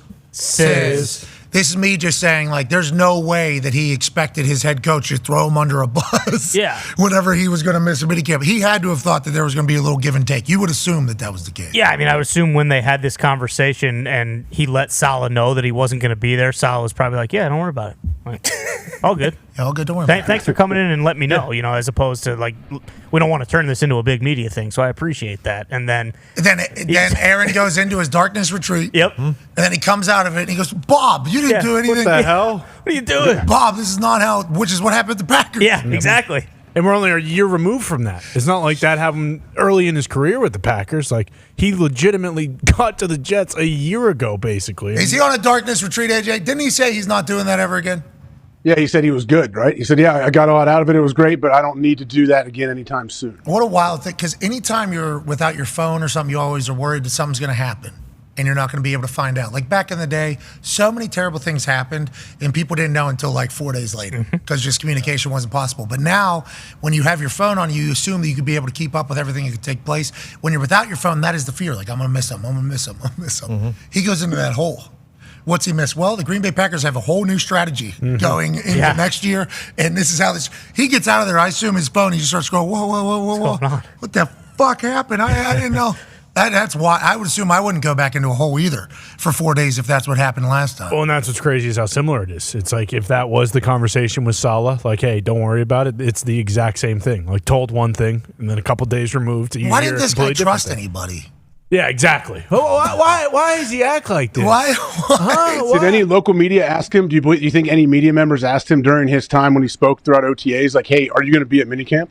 They may be regretting that now. If you could have asked him, he probably would have said, like, his plans maybe. Oh, we could have learned where the hell he is. AJ, one last opportunity before we move to a legend here in the basketball world. Where is Aaron Rodgers, AJ? I mean, take a globe, spin it, put your finger down. He could be there. We don't know. All right. You do, though. Like, that's what's so irritating. You're saying we don't know because you're implying that I don't, which you're adding, you're lumping me into I do not know, but if for some reason I did know, wouldn't it be like a security risk if I told people? Probably not. That's really nice of you. Yeah, don't be dropping his pin on this show. That is a good Put his address out there. Yeah. Joining us now, ladies and gentlemen, from the world of the NBA, a guy who played basketball with LeBron James in high school, and then obviously has covered him as a distinguished journalist, an absolute legend, friend of the program. Ladies and gentlemen, Brian Windhorst. Wendy. How you doing, Wendy? I'm okay, guys. How are you? You're okay. Whoa. What's wrong? Hey. Well, Jerry West passed away today. It's not a fun day. Okay, got you. That is 100% on us. I should have understood that in the NBA world, this is obviously a massive loss. He went to West Virginia, obviously WVU legend. He has a statue at WVU outside of the Coliseum. I assume there's many others. Went to college with Johnny West, one of his kids. We watched his highlights this morning. Absolute dog. 8 championships as an executive, 1 as a player. Obviously, 2-time All-American at West Virginia. Won the MVP of the NCAA tournament in a losing effort against Cal. An absolute superstar in the basketball community. How much was he still doing his impact, and what were his roles here as he got a little bit older in the NBA, Wendy? Man, he was a certified badass. Okay. Into his 80s, had a presence about him. I got a chance to talk to him on, a handful of occasions over the years. What a powerful person, and he was still involved with the Clippers. Like, I mean, he had been ill for the last year or so. I don't know all the details. But really, up until that, he was actively involved in what the Clippers were doing. Even probably still, they were consulting him on stuff.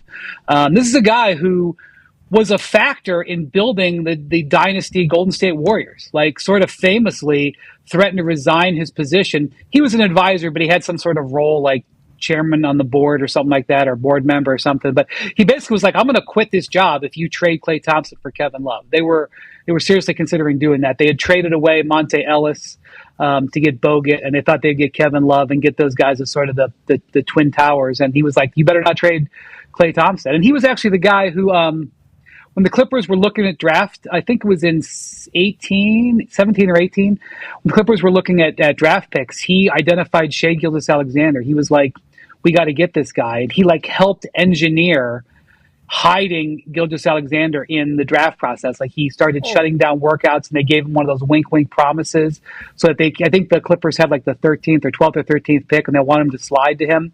And look, there was other people involved. I don't want to make it sound like he was the only guy, but like he was the guy who like started to engineer that. Kind of like they did with Kobe. Like he sort of engineered trying to get Kobe in the 90s, making a deal with Charlotte to draft Kobe, I think with, again, like the 12th or 13th pick. So obviously he's known for being this amazing player, Mr. Clutch. Went to 9 finals before he won one. And that was what some of our conversations were about. Back in 2000, I think it was 2014 or something, LeBron mentioned one day that when he was at his lowest moment in 2011, that he called Jerry West. 2011 was when he lost to the Mavericks. He had that really poor, by his standards, finals. And he was like really upset. And so he called Jerry West because he knew Jerry West had done a lot of losing.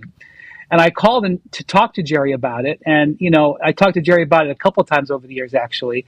And the thing about Jerry West is that this is a guy, he has 9 championship rings. He won 1 as a player.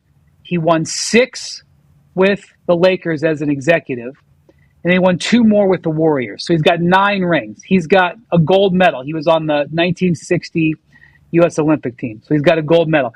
He was given the Presidential Medal of Freedom, one of the highest honors you can get in the country.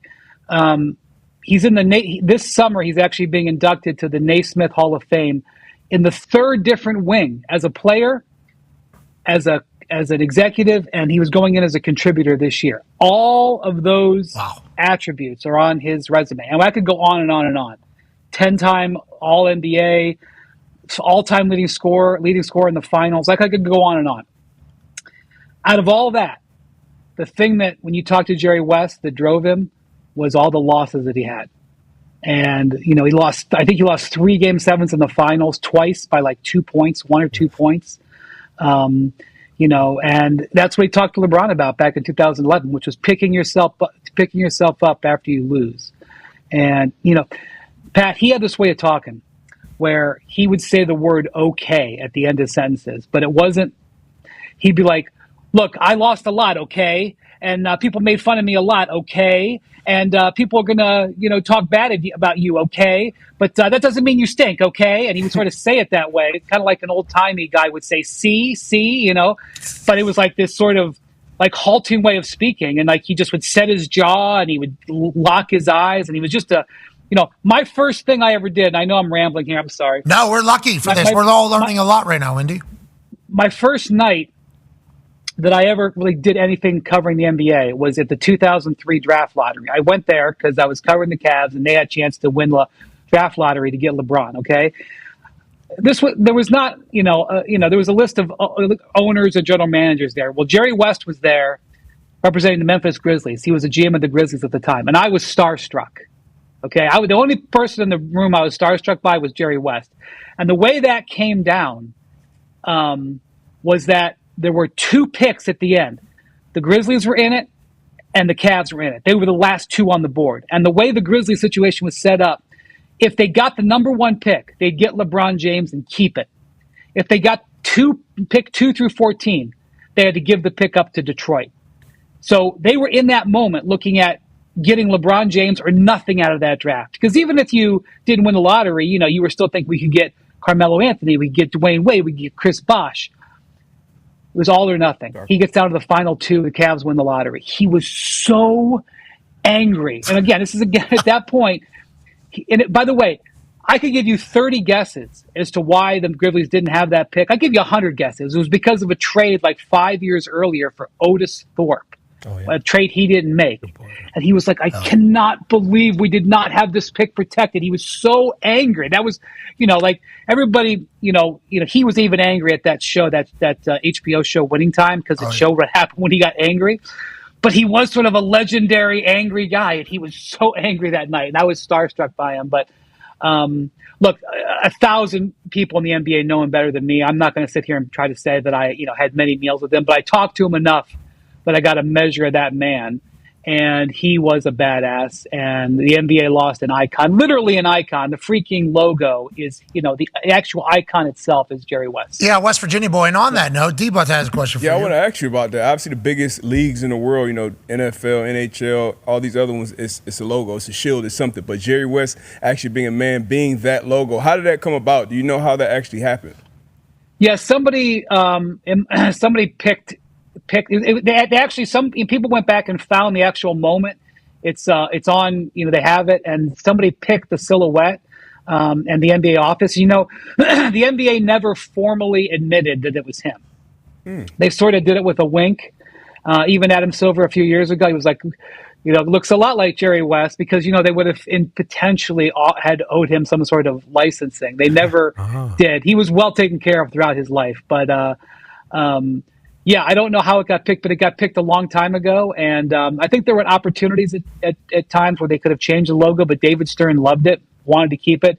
And now it's iconic. The red, blue, and white, all over the world. You see what that is, you know what it is. And it's Jerry West. I remember people got pissed off about it, though, because, since Michael Jordan can't, remember it was LeBron, I think. Oh, yeah. Since Jordan can't be the logo, we could stop wearing his number or whatever. So then he stopped wearing his number, and then Jordan did something, and LeBron's like, all right, I'll wear the number again. I'm okay. Yeah, So, LeBron had a lot of respect for Jerry West. I can tell you that. Okay, good. I'm happy to hear. It seems like everybody on earth has respect for Jerry West. How could you not? 1980 through 2017. Damn. Working in the highest profession with not just like an advisor or a counselor. We're talking like a very high, prominent role. Game changing. That's a big brain out there. Now, let's get to the modern day basketball. Connor has a question for you, Wendy. Yeah, Wendy, obviously Porzingis' status is up in the air. I believe Shams reported this morning that they're going to see how it goes in warm-ups and then kind of decide from there. And also Joe Mazzulla said yesterday,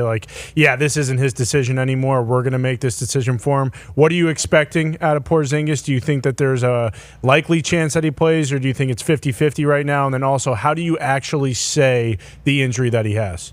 Yeah, great. Connor, how do you feel about this as a Celtics guy? How are you feeling about this? I mean, I feel pretty confident still, no doubt about it, just because their two best players are going up against, our two best defensive players. Like if Porzingis played guard, I'd be a lot more worried about it, but because he plays center, that's one thing. And, I already told the boys, do not sleep on Lukey Cornett. The guy gets soaking wet from three just like Porzingis.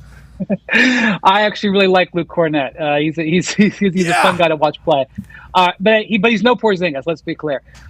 This is an unheard of injury in the NBA. There's basically no history of this happening. The way they describe this dislocation of this tendon. Guys, I'm an athlete myself. Yes. I played high school golf. And basketball. We saw you on Bronstein. Yeah, right. Of course. I invited LeBron to the course many times, but he was always too busy. I actually had tendonitis in this tibial tendon during my prolific golfing career. And I just remember, that it hurt to take every step.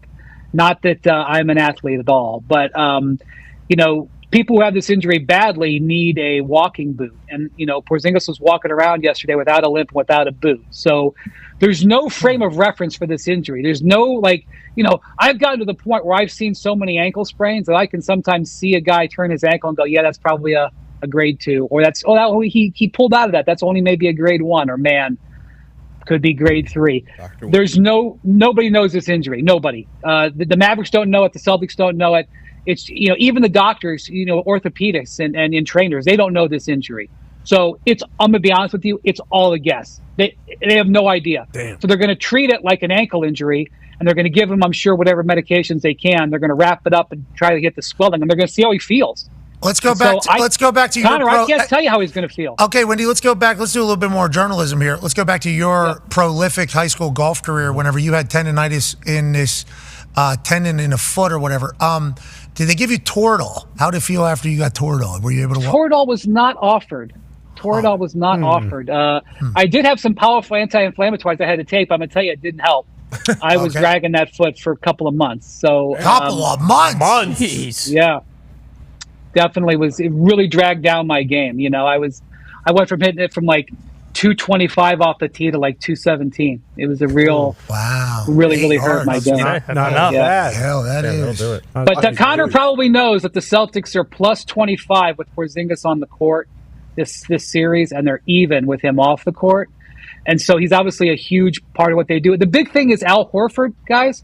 Hold on, before we move on to Al Horford, we have video of Porzingis showing up at practice earlier today. Oh, I thought you had video of my golf career. That would have been awesome. No, we don't have 217-yard drives on our show ever, but That's we will potentially at some point if we find it of you. He looks like he's walking and moving pretty good. Yep. Yeah, he's wearing a regular shoe. Like, again, like if you see that, you're like, okay, he's not like incapacitated. But I'll say, you know, the other night after he had this injury, he could barely move out there. Yeah, and the Mavericks were attacking him to the point where they had to call timeout to get him off the court. And is this a situation like KD where like this injury can lead to a torn Achilles? Because as a Celtics fan, also up 2-0, don't really want to completely ruin his next season because there's no way he'd be able to come back next year if he tore his Achilles right now. Connor, I have no idea. I'd never really heard of this exact injury, this dislocation or whatever. But, you know, the thing is, I will tell you this. He sprained his left ankle twice this year, which is what he's had. He's had injuries to both calves this year. And last summer, he couldn't play for the Latvian national team because he had plantar fasciitis in his right foot. So he's been having injuries down there. Yeah. So, yeah, you're concerned about it. You know, I'm not going to tell you I'm a physical therapist. I'm going to tell you what tendons are tied to what muscles, but I'd be concerned about it. And the question I would really have if you're the Celtics is, would he be better if you gave him 2 more days off? Yeah. And can you risk putting him out there up 2-0? Can you risk putting him out there when maybe you give him 2 more days off? That would be a question I'm sure they're debating. Didn't they say Wemby, like even as a teenager, was working his feet and things like that? Because these super tall guys and girls who mostly basketball people, you're running on wood. It's a lot of like checking, starting, stopping, jumping, landing on things. So like if the foot goes, everything goes. Yeah, like Chet Holmgren, remember he got hurt in the summer before his rookie year. He just, tweaked his foot a little. He missed the entire season because he's 7'1". Yeah, Ming. Victor does toe strengthening exercises and has for years where he put, those bands that people put around their, they work their arms or they work their calves. He puts them around his toes.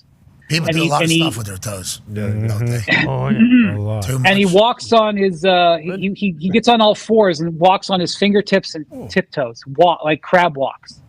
It's wild to see. That is like a bear crawl, but only on on his toes and his fingers. In front of you, like he did it for you, like in where? front of everybody. I remember when I went to Paris to watch him last year. There was like he would going through this workout. And all these NBA GMs, including Brian Wright from the Spurs, were like watching him because they were fascinated by this workout. And Brian Wright from the Spurs, who later drafted him when they won the lottery, he was using his iPhone to videotape this crab walk. I don't know, crab walk isn't right, but he was like doing this because he's a demon trying to. Yeah. I'm not an athlete. Not an athlete. You could walk underneath him, probably. I mean, it's 4 point. He's in 4 point state. I mean, there's a lot of different ways to describe this, but let's see it. He's doing this in. I can't. Hey, you saw my shit. You saw. That's nasty. That is a gross looking leg you have there, man. I don't know what grade it is, but I have a fully torn hip flexor on my leg. Ooh. That is now. I saw the photo and I didn't enlarge it. You can like touch on Twitter and enlarge. I did not. Yeah. Actually, I don't want to see it that close. Back off. Yeah, that's just blood. That's kind of just a pool of blood hanging out right above my knee because I guess it just flowed down the thigh and that's where it found its home. Dr. Chow, pro football doc, he said it's going to get worse before it's going to get better. Oh, no. Never like to hear that. Never like to hear that. Yeah, don't like, because I was really confused whenever my wife saw it last night because I'm hurting here, you see. Sure. There's really no No pain. Got nothing here. I'm like, man, am I so fucked up? I can't even feel. Like, is that what is going on? Guess I called the Colts training staff, and they told me, yeah, that thing just went right on down there. Yep. They said there's a chance that thing could have ended up in your toes. Can you imagine? I wake up, my toes are bruised. I'm like, I got diabetes. I'm dead. I knew that could have happened from a hip flexor. That's what we said. We had a guy tear his MCL. I tore this. We had a broken foot. Yep. That's TSD. Baby. That's right. That's half a hamstring. Yeah, we had concave for soccer. That was soccer. That's tough sport. Yeah. Tough sport. You know your leg health. I would assume that you are a master of the leg, right? Not at this stage, to be honest with you. This thing really popped mid-kick. Never mind. I kicked the ball out of a stadium, Wendy, whenever I tore this. Same exact shot out of a stadium. It was good. It's kind of it depends on the size of the stadium, frankly. If you saw it, you'd say, yeah, that ball went along. Pretty big. Oh. Big it's out. It's still going. Yeah. That's when you hurt yourself? In the middle of that swing there, boom, right in the middle of that. That's a questionable decision for a man of your age. That's all I'm going to say. I agree, Wendy. 37, old as hell, jogged off the field. You know. My sympathy level just ratcheted down 3 ticks. Yeah, but the game before, I was really... left it all out there, Wendy. 3 ticks? He sure did. Wendy, sure did. I was starting to get loose, and... The funny thing about clearly not. Amen. The funny thing about your drive, it goes from 225 to 217 whenever you hurt yourself.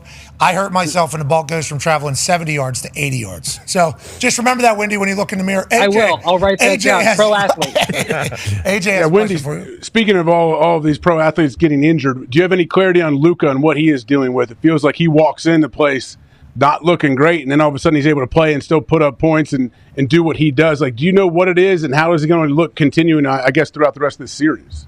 Yeah, man, he's like a mummy. He's got his legs wrapped up. Now he's got his chest wrapped up.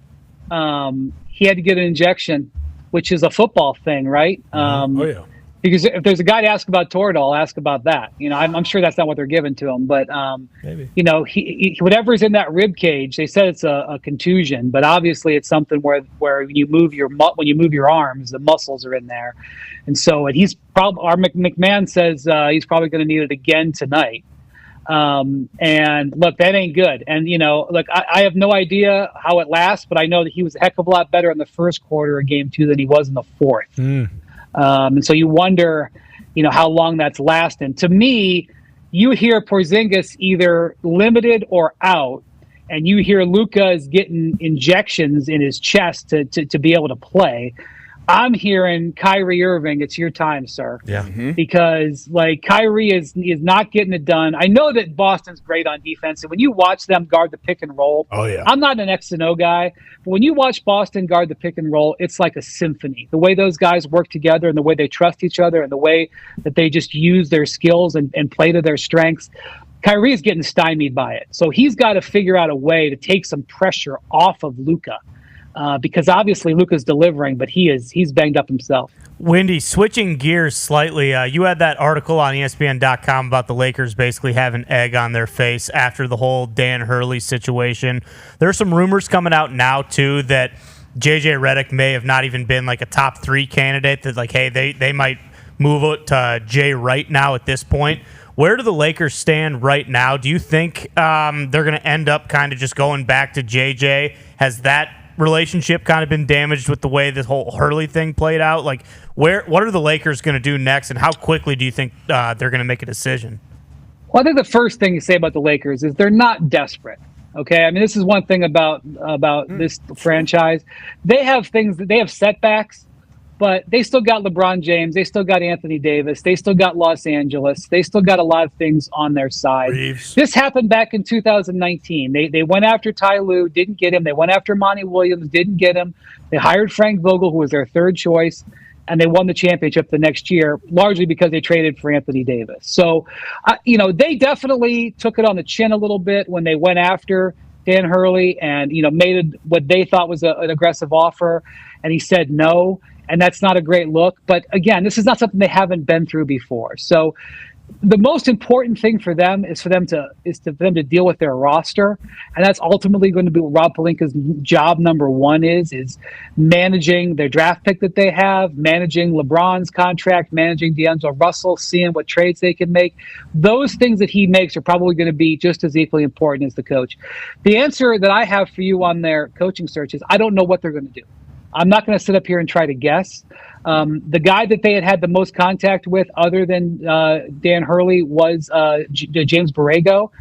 They let Borrego go through a 2-day interview with the Cavs the last 2 days. If they didn't want to lose Borrego to the Cavs, I mean, he might get offered the Cavs job by the end of the week. He might not, but if they were super hot on him, they would have tried to pull him out of Cleveland, sent a plane for him in Cleveland. They didn't.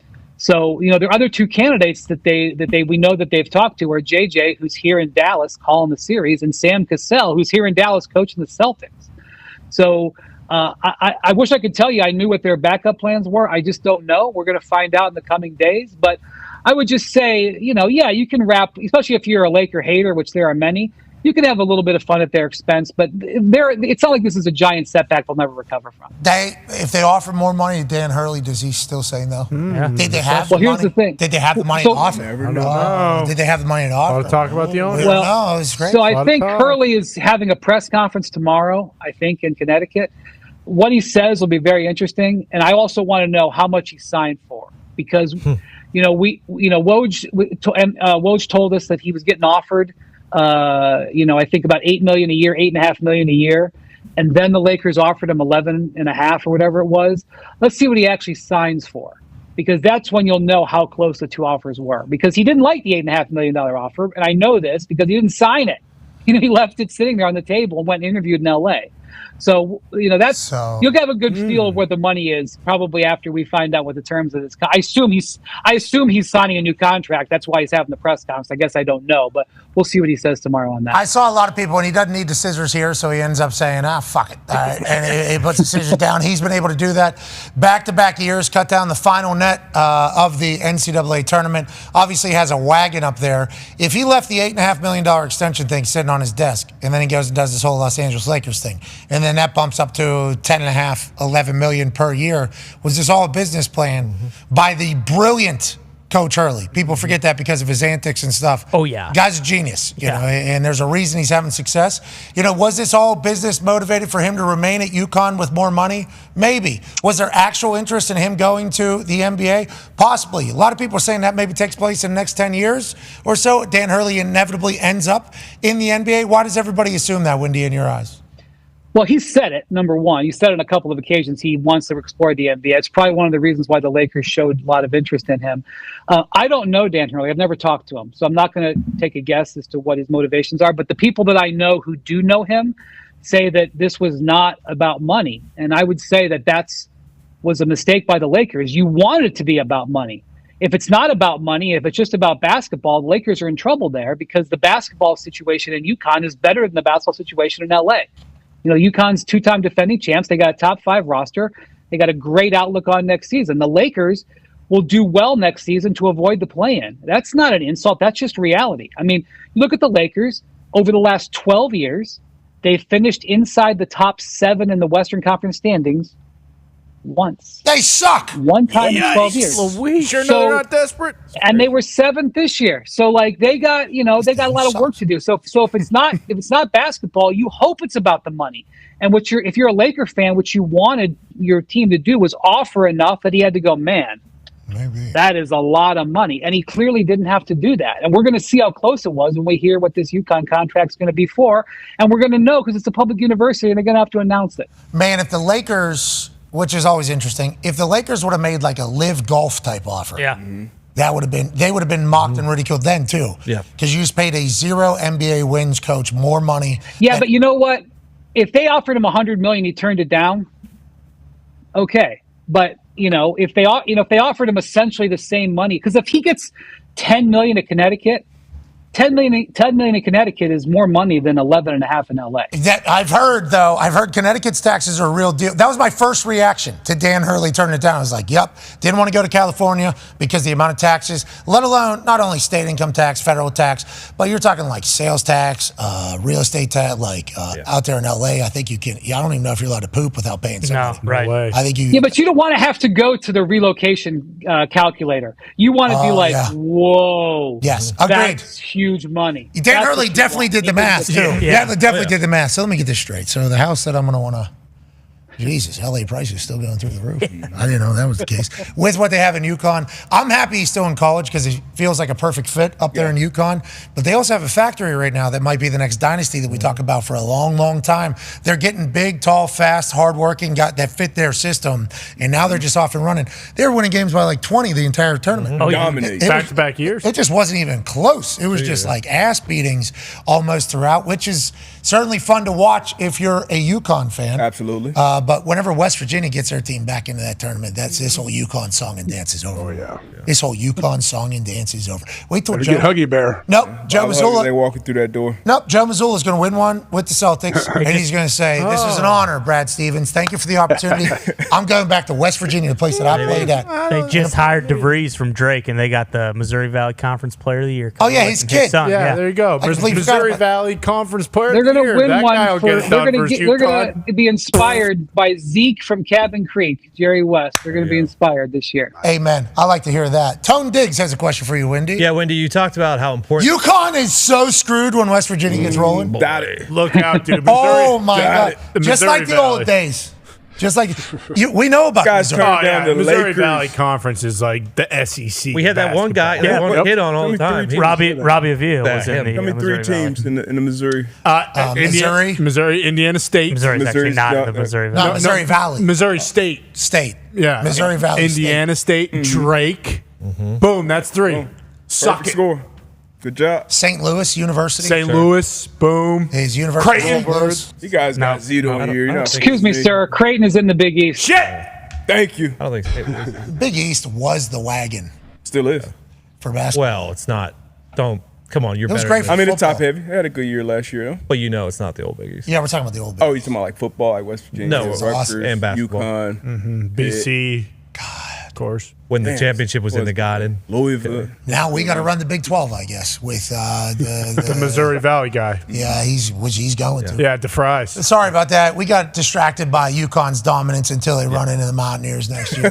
That's sorry. That's on me, Wendy. That is 100% on me. Go ahead, Tone. Wendy, I've just been wondering, free agency is a couple weeks away. Who are the biggest free agents going to be this summer in the NBA? Yeah, so we're not 100% sure of who's going to opt out yet. So LeBron. Paul George is LeBron's probably opting out. Paul George is an interesting guy to watch. So he has a player option in his contract. What happens with Paul George, I think, is going to ultimately really affect the market. So he's got three options, and his three options are going to be very interesting to watch around the draft, because I think his decision is on June 29th. So option one is he opts out, becomes an unrestricted free agent. He can stay in LA. He can go anywhere. Okay. The two teams that are expected to have a serious look at him are the 76ers, who have opened up cap space to give him a max contract over $50 million to start, or the Orlando Magic, who are desperate need of scoring in their backcourt. And, they were a fifth place team in the East this year. They've got all their draft picks going forward. They got cap space. I would be surprised if he went there, but I'd also don't want to dismiss it. And then there's potential sign-in trades where they could do a deal with the Clippers. The other thing he could do is he could go to the Clippers and make what I would call the Chris Paul. The Chris Paul did with the Clippers like 7-8 years ago, when he said, here's what's going to happen. I'm either going to walk away for nothing, or you're going to trade me to where I want to be traded. And then he would opt into his contract, opt into that player option, get traded to a team. That way the Clippers could get assets back and then sign an extension with that new team when the time comes down the line. Or option three, he's free to extend his contract with the Clippers right now. There's nothing stopping him from doing that, and maybe he will. But obviously, he and the Clippers have swapped numbers, and they're not on the same page. So which one of those three options happens will be a big factor in the market, because if the 76ers get him, their cap space will be used up, and they'll be out of it. If they don't get him, where's the Sixers' money going? What are they going to do with it? Caruso? And not necessarily sign players. I think the actual big transactions this summer will be trades. Teams taking on salary in trades. Philly, potentially, if they don't get Paul George, trying to trade for guys into their cap space. Detroit has like $60 million in cap space, and they want to get better real fast. Get better. You guys might win 10 games next year. Yeah, it'll be easy to get better. It'll be very easy to get better. He's failed before. But I actually think that July 1st is when free agency starts, or I guess it's the night of June 30th. We may actually see the biggest action around the draft. Okay. The draft's the 26th, 2 weeks from today. That's the beginning of trade season, and who knows? You might see action with Paul George there, whether it's him getting traded somewhere or him just deciding to stay with the Clippers. The NBA needs that too, right? Because we don't know anybody that's getting drafted. Nope. Yeah, So no, like the real Some guy named Sar. Not an exciting draft. There's a Czar getting drafted.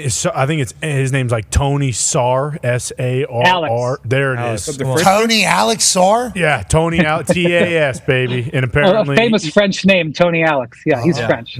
Oh, Alex Sar. Yes. Oui. One of two Frenchmen who are candidates for the number one pick. The other one is working out with the Hawks this week, Zachary Ricochet.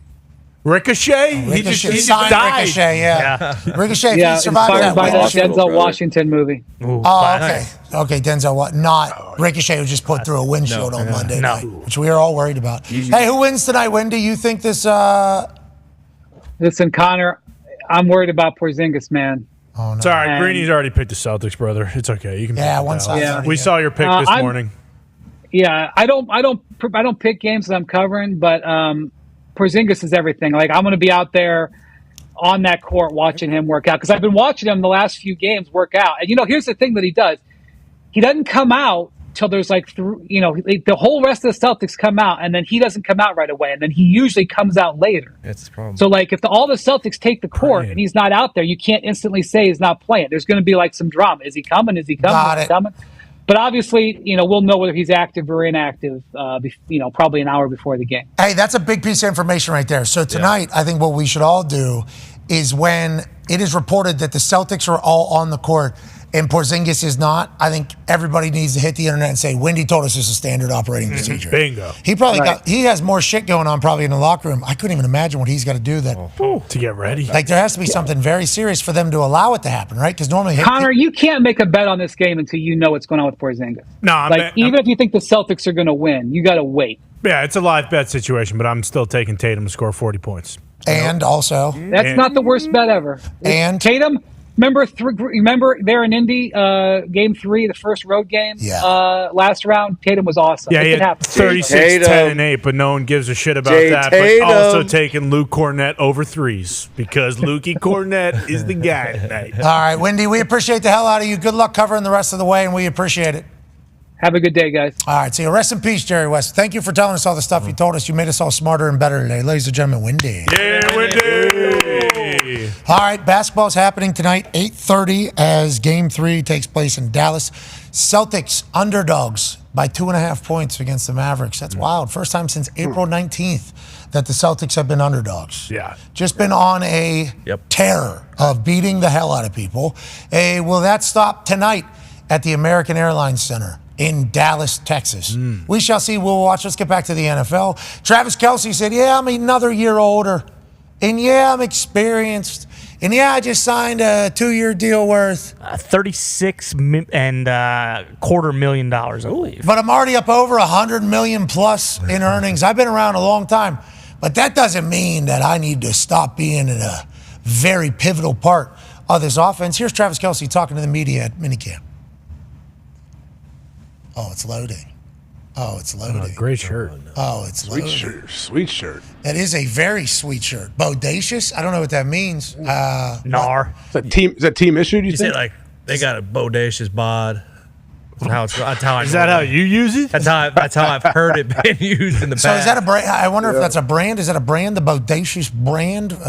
It might be part of that Apple shirt thingy that he had on last time. Oh, maybe the Bodacious apples. Yeah, there it is. The definition. It means excellent or attractive, I'm being told. There you go. I would say this. The Bodacious Travis Kelce spoke to the media at minicamp.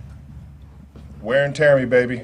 I'm ready for it, man. Put the load on me. I love being accountable for the men and the women in this building and Chiefs Kingdom. I love the aspect of everybody counting on me to try and make that play for the team and just do the right things out there on the field and better judgment for the team. And I just I don't think that anything from last year put more miles on me, made me less of a player. I think it was all in all, it was just focus, being my own worst critic. and capitalizing in situations that I should have. Hell yeah, Travis. I love everything about it. Wine and dine that guy, which is what the Chiefs certainly did whenever they gave him a 2-year, $36.25 million deal. And they're not paying him for what he did. No, that's not how NFL contracts work. They're paying for what they project you to do. So I think everybody in the Kansas City Chiefs organization is saying, hey, yeah, Travis Kelce is going to be a pivotal point of our offense going forward. I'm happy as hell that's the case here as an NFL fan, but I don't think anybody's doubting that Travis Kelce isn't playing a ball until Travis Kelce decides to retire. That's just who he is, legitimately who he has always been, AJ. I mean, yeah, he seems like he's an absolute grinder. Like he's going to find a way. And the guy with the success that he has already had, can you imagine? He's been they're at the top. He and Mahomes, obviously, so they are so hungry to stay there, to get there again, because everything else just sucks. When you win the Super Bowl all the time, everything else is terrible. So yeah, what's your other option? Either retire or just keep killing it. That's all you can do. And he understands very much that they could do something that's never been done. 3 straight, even the Patriots are the greatest dynasty in the history of sports, with Bill Belichick as general manager and head coach, Tom Brady as quarterback. They're celebrating him tonight, I believe at 7 p.m. as he goes into the Patriots Hall of Fame in the middle of June, because he's going to be calling games during the season. They can't do it there.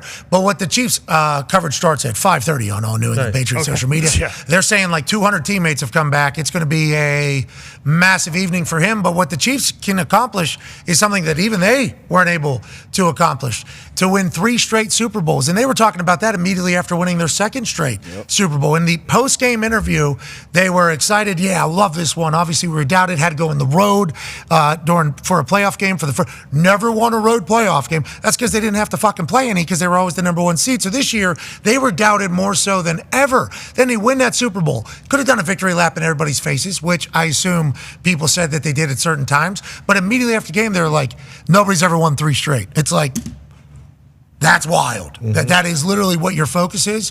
They know something special could happen here, and they're fully committed to it. I love it. Even with the potential, he's in love. Travis Kelce's in love. Yeah. Mm-hmm. He's at a different... Should make him work harder. It probably makes him work harder and care more about his craft. I bet he's inspired as hell by Taylor Swift and what she does. Yep. Oh, yeah. He's like, she does all this shit. I could play football. Yeah. That's awesome. Yeah. All right, we'll be back tomorrow with another average show. It should be an average one, but it'll be fun as we react to what happens in the NBA. Be a friend, tell a friend something nice. It might change their life. Boom, right on her. A couple days in a row. Yeah, hot bat. It is. I'm throwing it. Hey, why was Sully scared to mention anything about Rory's not divorce, but we're celebrating. They're coming back together. Yeah, I think a lot of people, and I've been watching programs, especially with everything that happened with my usage of a descriptor last week during my journalism segment. Uh-huh. People just keep themselves out of situations where that could ever happen. Yeah, look. That's what I'm learning. Especially now. We mock very heavily the A block, B block, C block people. Sure. Like, yeah, okay. Just get told a segment or just get told a topic and then come up with some 15-second filler, and then that ball will get passed to somebody else. Anybody can do that. Easy. What that does, though, is you see... Keeps you on track. That gets you... Got to singularly focus. That gets you and I've kind of realized that over the last week and a half. I assume that is quite a journalism school probably class or 2 thing. Sure. This could keep you out of trouble. But where is the growth and learn? Yeah, you got to live and you learn. Yeah. That's also, though, those shows have commercial breaks so frequently. So, it kind of works. It's like, hey, we got 10 minutes here, and then we're going to commercial. We're kind of we're running and gunning for 57 minutes straight, so we don't have that luxury. I did mean it as a compliment, but everything that's going on around that particular basketball player is wild. Yeah. Like the documentary and movie about this, we're going to be part of it, obviously, and we're going to be villains in this thing. I don't know. We certainly are. You have not read, I guess, everything that I have. Well, we're the rudest and worst to Caitlin Clark in some people's eyes. They feel that. Some people's eyes, but the ones that swear. No. The ones that I swear. What you're not reading the same things? In some, a couple people. In some, to be honest, I haven't read anything, but. Yeah, I've tried not to either. There for a little bit, I had to though, because I had to take it. I did fuck up. Let me go ahead and feel this. I need to feel this. This is not how people I want can't actually be saying that. The people that only saw one thing, legitimately, they feel that way. Oh well, I've run into people in public who've told me We just don't know. They don't understand the context. I'm sure they're on the floor every night. They would have had to see I'm what. sure. I'm not sure. on the floor ever again. I don't There's a lot of people in this office who go to a lot of WNBA games. Feel like we've been pretty supportive of the game, to be fair. $40,000 invested in our local I'd say. WNBA team in this office here. Well, and that's why the documentary thing. It's like, sure, there could be one down the road, but she makes her documentaries with Omaha Productions, and that's a top quality class right there. That's a real place. You'll That say makes real docs. they'll do some real journalism. I think they will listen to the entire thing and actually take in all the information. I don't know not if just- that's the case from some of the docs that we've seen in the past. That's true as well. Well, it depends who the executive. People see and hear what they want to hear and see, I think. I guess, but idiots can't be saying stuff that just give it. I mean, I just fuck with it right there. Of course. Just did it. I mean, but you can always go back to the dynasty too when it comes to that stuff. Like Bill Belichick. I mean, for all the greatness that he did, even he gets absolutely fucking jammed on. A for 10-episode docuseries. No matter what you do. Isn't that crazy to think about? And he's going back for this thing tonight. He'll be there. He's heading back there. I'll be excited to see. He's going to speak, obviously. Oh, yeah. He's going to be addressing New England Patriots fans for the first time. Yeah, basically. Right? Since it all. Mm-hmm. Because he did the press conference. This is a celebration of everything we did. Yeah. Me and Kraft. And all right, see you later. And he walked the hell out. Best part was when he talked about the fans. Yeah. He got choked emotional. up. Yeah. Worldwide. He talked about traveling and everything like that. So tonight, if he speaks, obviously he's going to talk about Tom going to the Hall of Fame, but he'll know that this is the first time getting to talk to the people who have overwhelmingly been on his back with this docuseries thing that has come out for Kraft. Yeah, from day one. And the other thing, too, is like, obviously, New England, there are people who were pissed at Brady, but this is now a huge reunion. Like, we're past that initial, like, fuck, Brady left us. He's in Tampa now. Fuck that guy. Like, that's completely gone. It is all just, like, good vibes and everything. Hopefully, Drake May's in the building. Maybe get some one-on-one conversations with both Bill and Tom. Oh, you're thinking that maybe Bill and Tom should go check into Drake May's office and go have No. I'm thinking Drake May goes and kisses the rings for good fortune in the future. And osmosis. Bingo. Yeah, that would be good. Respecting your previous, Let's make sure Drake May's drunk, obnoxious uncle isn't around. Yeah, he can't be there. You know what I mean? He'll probably get kicked out anyways at the red carpet. No, not there in New England. They like to have a good time. I assume tonight's going to be a pretty good time. Absolutely. I mean, and that's going to roll right. I mean, Patriot Place is going to be jammed. Better than say right into a Celtics NBA Finals game. They said it'll be over at halftime or something like that. Yeah. Ooh, really? That was in the report that I read. Starting at having people rolling at 5:30 to finish at halftime. Okay. Ooh. Streaming on Patriots.com and Patriots Social starting at 5:30 p.m. This will be a Kraft production, I assume. Yep. That was genius. Here's a fun question. Go ahead. This will do more numbers than the finals, or no? In the New England area. Yeah, but wait until they hear the number. The numbers. No, I know. But Game streaming on social you think medias. legitimate numbers? Do you think in the New England area more people watch this or the Boston Celtics Game 3? I think this on phone, Celtics on TV. Yeah, Game 2 actually, I think, was like the highest rated Game 2 finals in like the last 10 years or something. But Tom wasn't there. Amen. And the streaming thing, there's going to be a bunch of mumbo jumbo before we get to hear Bill and Tom speak. So No, that people no, will no, tune no. in. I don't They'll think tune in there's now. going to be any mumbo jumbo. There might be a little mumbo No, jumbo. it starts with Bill Burr at 6:30. So, I mean, we're talking about Bill Burr. Like the 5:30 thing, that's when the gates open. So hold on. We got Bill Burr, Bill Belichick, Tom Brady. Yeah, and then a plethora of musical surprise guests. What? John Bon Jovi. Yeah, Oh. Jay-Z, a lot of people are saying. There are a They're going to perform there? Floated out, yeah. Holy shit. Versus Celtics. That would be interesting. It's on phone, though. It's going to be Celtics. That's on phone. Celtics on TV. Celtics. But I assume, to Tony's point, like, it will be in every New England household. Like, everyone will have this on for sure. What's Tom going to do? Because this is his first time really speaking since the roast or whatever, where he was saying, I'm the baddest motherfucker on earth. Yeah, I bet that Just doesn't do get normal brought Tom up. stuff. He'll just beep, boop, beep. It'll be good. You think it'll be like turtleneck Tom after games? Yeah.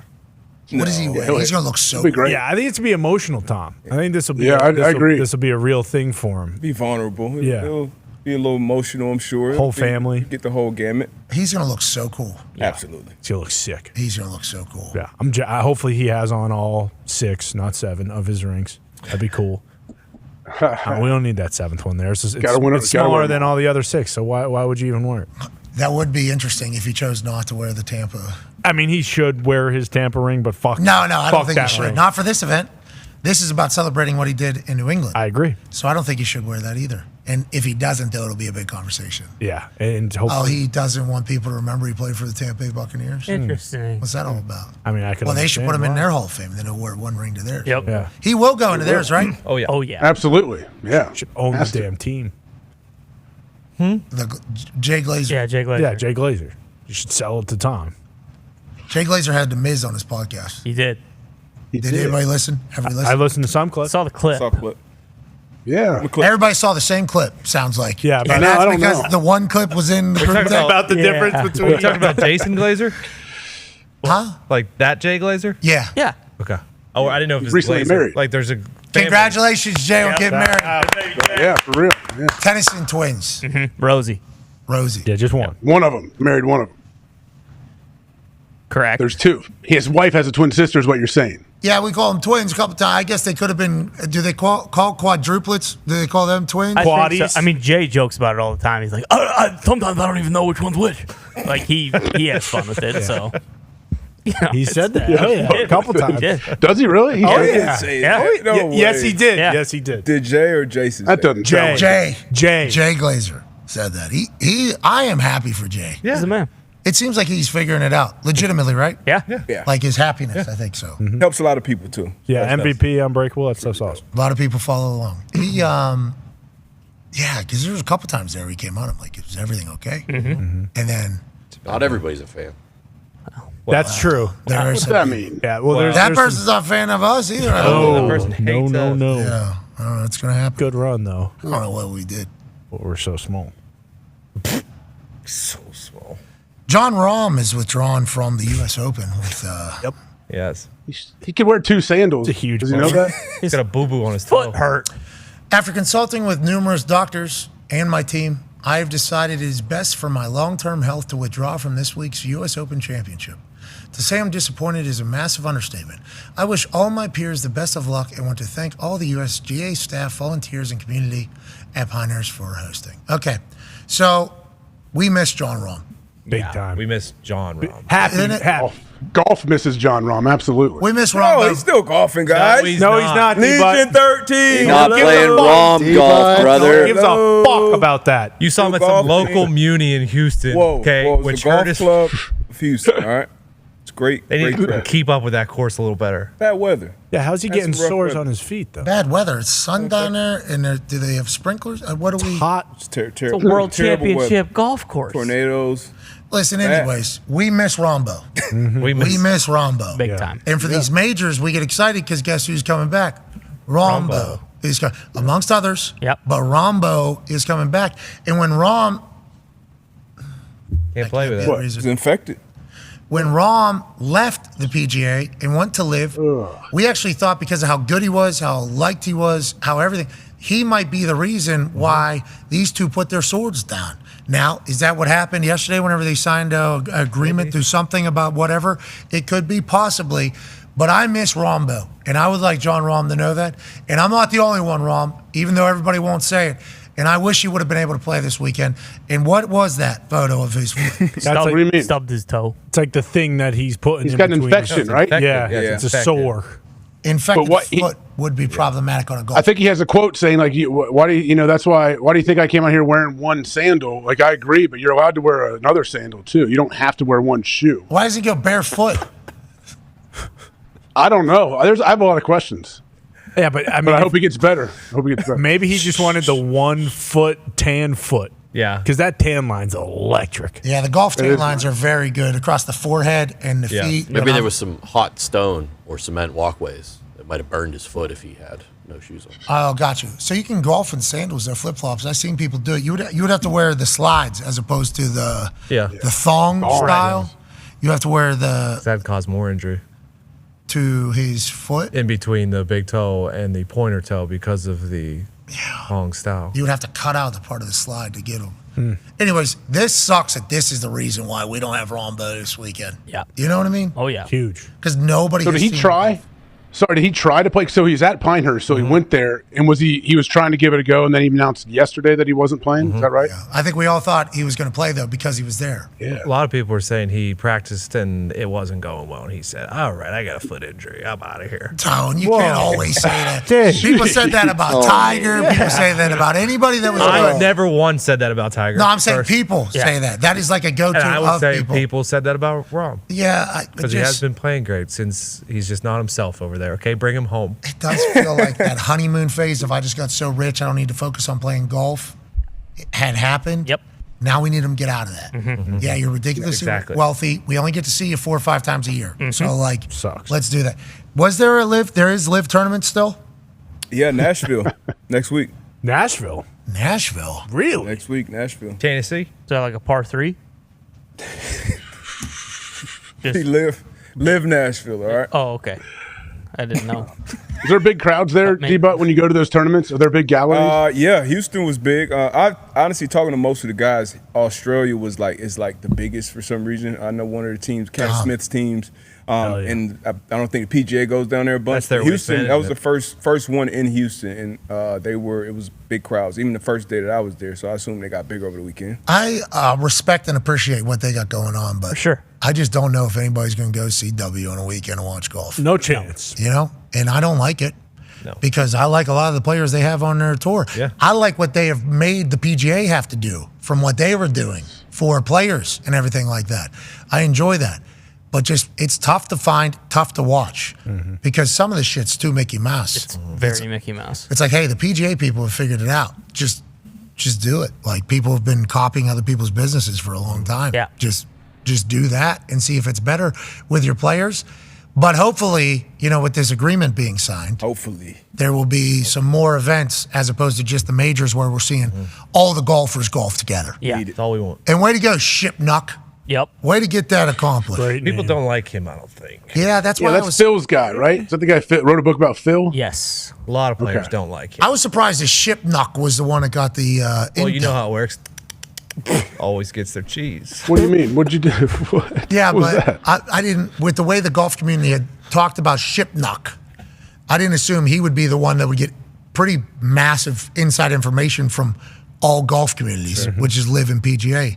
I was actually pretty impressed that he was the one that broke the story with the way he is talked about, as you just did right there. Is Monahan still around? Do we know? Jay? Yeah. I think so. He kind of announced that, and then like on the episode of Full Swing last night, boy, those guys don't pull any punches about good old Jay Monahan. You loved it, huh? Yeah, it was awesome. Like I Full Swing? Yeah, Season 2. Yeah, season 2. There's the full season's out. I think it's been out for a while, and I just Season 2? Yeah, and I watched the first 2 episodes last night, and it's all starting with like when all these guys found out that there was going to be a merger. And I always liked Rory, but I was kind of starting to be out on him because he was just like the face of the PGA doing all that bullshit and then not winning any majors. And Rory is awesome in the first 2 episodes. I can't wait to watch. Yeah, he was awesome. Because tonight we have the NBA. Right. Yeah. Tomorrow we do have the NHL. After that we have NBA? Friday we have NBA. Okay. And then the next game for the NBA is Monday, and I think the Stanley Cup is Saturday. Then we have golf all weekend. They always and we have the major. They always, if they're staying in the same city, it's one night off. How about us getting through last night? Yeah. Yeah, big. I'm pretty proud of us. Shout out Outer Range. Yeah, Full Swing, Outer Full Range. Swing, yeah. Really did it for I us. watched Clipped. Hitman. Episode 1 of Clipped. Oh, we did. It's weird. I'm just going to be honest. It's weird. I can't get into it yet, but I'll give it some time. I got to be patient. Anytime we got actors playing people that we all very much know. That's it. Exactly it. Especially professional. Is that the problem? It's hard to cast people for professional athletes. That's why the one on Showtime was so good. Guy looked just like Mac. Yeah. He did. For sure. He did. In the way they shot good. that with the guy in the Great roller cast. skates, Yeah, that was yeah. actually That was dope. sick. Sports are tough because some people in Hollywood have no idea. Correct. Like that clip, that gif of that quarterback. Yeah. And like that football's wasn't that wow. long ago. Like that wasn't long ago at all. And like so we know what Chris Paul looks like. Doc Rivers looks like the whole thing. So Steph it's Clay. just weird. You got to suspend reality there for a bit. How was Al Bundy though? How was the performance? Awesome. So Yeah. good. Oh, I hate that he is because a lot of people. Chris Paul hated it, obviously. Yeah. So we're not gonna. Yeah. He was great in it. Austin Rivers. Chris Paul was. No, Al Bundy. Ed O'Neill. Yeah. Iceberg. Icebox. Oh, yeah. Should have been iceberg. Yeah, That was a fun one. All right. Lamar Jackson has continued to evolve as a professional athlete and a professional quarterback this year. Yes. Everybody knows he's a little bit lighter. He came back a little bit lighter. He's looking to be faster, more explosive, I guess, is why he lost his weight. And he's not a guy that takes massive hits. So, like, the extra body weight to maybe protect himself, seemingly maybe just slowing him down a little bit. How is that even possible? We don't know because how fast he is. Sure. But now he's got Derrick Henry, Patrick Ricard, an entire setup in the offensive line, Mark Andrews, and likely a tight end. He should be protected pretty well. It's going to be hard to get a good shot on Lamar Jackson. He is lighter, and also new secret weapon. That's Chad. He put an entire tin in his lip. So that means he's been doing this for a while. You don't just fall to this particular amount of chaw in your mouth. And the entire internet, at least a portion of the internet, was like, well, this is what's going to do it. He is now a Super Bowl champion quarterback. Ty, I think you fell into that portion of the internet for a bit. Why is this such a big deal for some people on the internet? I don't know. It's just when a guy like that, when he unlocks chaw, I mean, so there's two schools of thought. It's either he's been doing this for a while and he is this guy loves chaw. That's one option. Or it's, this ain't shit. I'm going to put a fucking bowling ball in my lip. And then 20 minutes later, he was spinning so fucking hard that he was laying in the back of the meeting room and probably puked. But I tell you what, you guys would know more than I would. Usually, I think people just assume it's like, you see guys chawing, that's white offensive linemen. That's about it. Those are the only people that chaw. But that's not true. AP. That's not true. There's country boys everywhere. Exactly. AP used to play with a fucking massive chaw, and I can't imagine running the football. I mean, that guy has swallowed more chew spit than maybe anyone else on the face of the. I mean, he'd run for an 80-yard touchdown, come off on the sideline, pop his helmet off, and it's like, holy shit, he's got an entire tin in his mouth right now. I mean, it's just crazy, but it takes you to a next level. It certainly can. Now, obviously, nobody should be chewing anymore, especially with the modern advances in that entire world. Wrong. Don't even go to that. Don't do anything. I guarantee you that it is 1,000 times harder to quit zen than it is to quit chewing. 1,000 times. All right, so let's just stay away from it. But, kids, if you've never had nicotine, do not start. Yeah, there's no reason to start. Great middle point. No reason to start. Yeah. It's like this modern society. These kids suck. It sucks. You can't do anything. Yeah. Why was he in uniform? People were asking, like, media day thing or something. Man. Pictures. Did you guys see his stunt double? We were just talking about casting. Oh yes, I saw him dap him up. Yes, Lamar. Roquan. I'm sorry, what? Yep. Are they doing like a show? Which one's Lamar? Which one is Lamar? Right there. You get a better look once they. Yeah, there we go. He's on the. He looks jacked. They're saying so real Lamar was wearing a helmet. Yeah, real Lamar's on the left, I think. Are you sure? Are we sure? Yeah. Look how good that guy's jersey fits on the right. That looks like. What do you think Lamar was thinking? Lamar, known shit talker. Yeah, very hilarious person. He meets this guy. What do you think? What the fuck? That is awesome. You, me? This is awesome. Think about him talking about later. You see how they did me? Yeah. You see how? Yeah.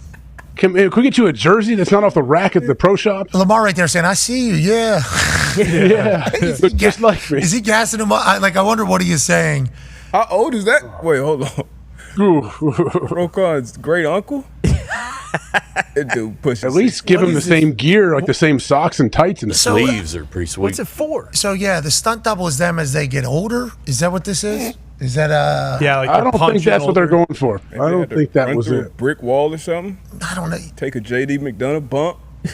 Maybe it's like their CGI characters that they're going to have them jump around the entire stadium. Could be. I'm excited to watch it. Yeah. Shout out to the social team. A lot of views. A lot of good casting. Yeah, great casting. Good casting. Good casting. Great casting.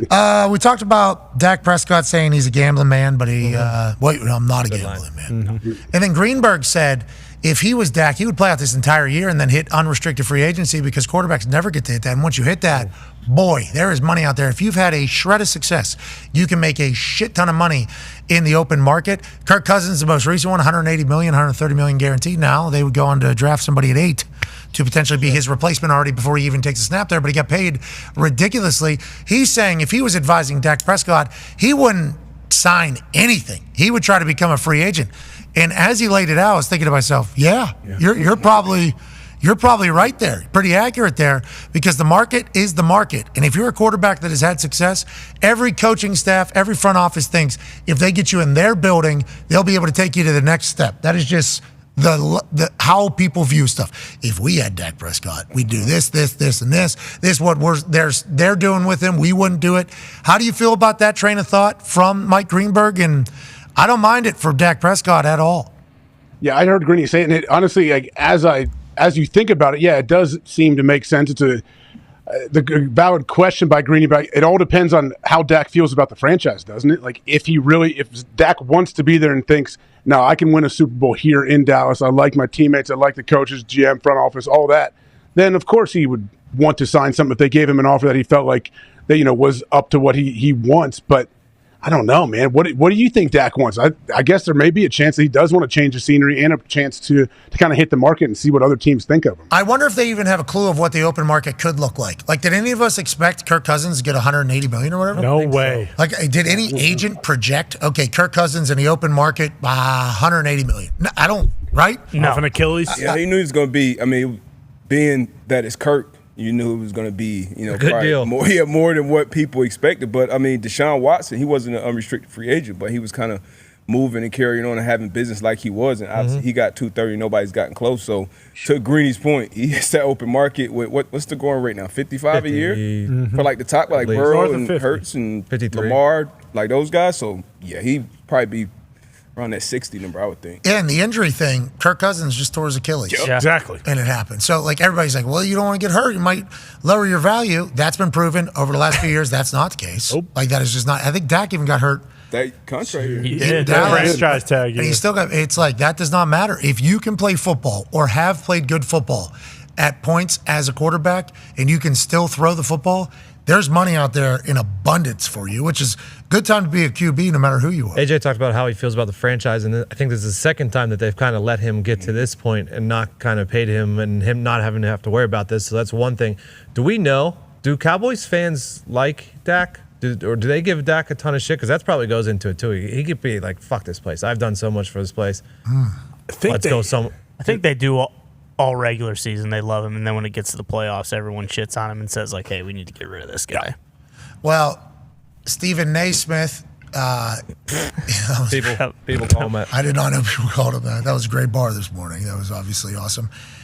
He obviously, throughout the entire season, is a pretty large Dak hater. And when it happens. He does build that narrative. Like, hey, when it matters, he's gonna crumble. Is he building that narrative, or is that the Cowboys fans' narrative that he is echoing? I mean, that's like the full conversation, I guess. And then there is maybe a real fuck this place for I broke my leg out here. I was a 4th-round pick, whatever. I mean, I come in here, do everything I possibly can for this place. They're giving tours around the fucking building in the middle of our practice. Nobody else has to deal with that. Maybe that also is into the sentimental value of it all. Yeah, I think it's a entire narrative. I mean, that's the narrative I believe in, at least. Like what Brady said. It's like, is he finally going to figure it out this year? I just think that's how people feel.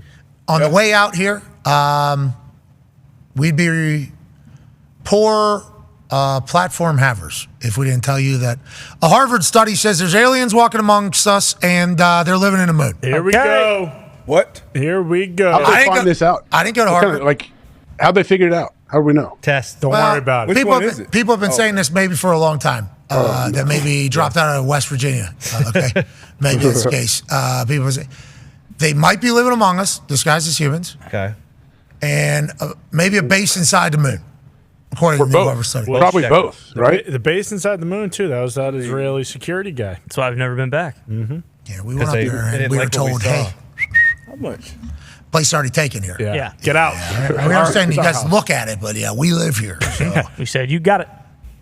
And we hopped right back on. Exactly. And they took a string and they slingshotted us around. Exactly. Said, listen, we understand telemetry. All right, you guys don't worry about it. We'll get you back home. And they said you can use our service to call back so that it's a picture perfectly clear audio. One small step for man. Yep. One giant leap for mankind. What you don't hear is the alien slapping. Shut up. You don't hear that. Get out. They had to edit that out before they sent it back. Harvard said, how much fucking money they waste to tell us that? Waste? At Harvard? Oh, yeah, it might be amongst us or in the fucking moon. We wasted $40 million to Harvard to tell us some shit we've been saying Is it one or the other? life. It's a good point. Great question. Could Is be it one or both. the other, D-Butt? Or could it be both? Like, why is it one or the other? Yeah, like, come on. Give us some type of conclusion. We've been saying this our whole lives. Thanks for spending money and doing a study to make sure this happens. I mean, inside the planets is where they are. This isn't even a question. We got a good shot at Mars. We don't see anything. It's like, what the fuck's on the inside? Were you talking about that? Because I think they can dig tunnels pretty good. You know how I know that? Because Elon Musk came here and he just started digging tunnels better than everybody. And if there was aliens walking amongst us, all eyes on Elon Musk. Yeah. Definitely. All eyes on He would Elon. know. Hey, yeah, I just made a rocket ship to, we want to go to space. Back home is where he wants to go. Yeah. And then he says, I'm just going to create another business that's worth $1 billion.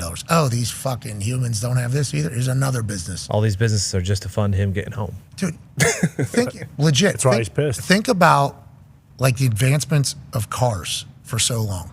Okay, obviously you go back to the Model T, then once it gets figured out, it's pretty much fucking figured out. This is how this goes. Gas, engine, here it is. Got to build up, gear change. Then there's a whole conversation about, well, this is not efficient enough. We can't sustain this. We got to change this. And also, how's there been no evolution? Then this one fucking guy from PayPal comes in and he's like, hey, listen, yeah, electric. Just have to plug it into your house. And it's faster, quicker, and more durable than your car. How's that? I don't know how that happened. Yeah, but he didn't. This is his problem.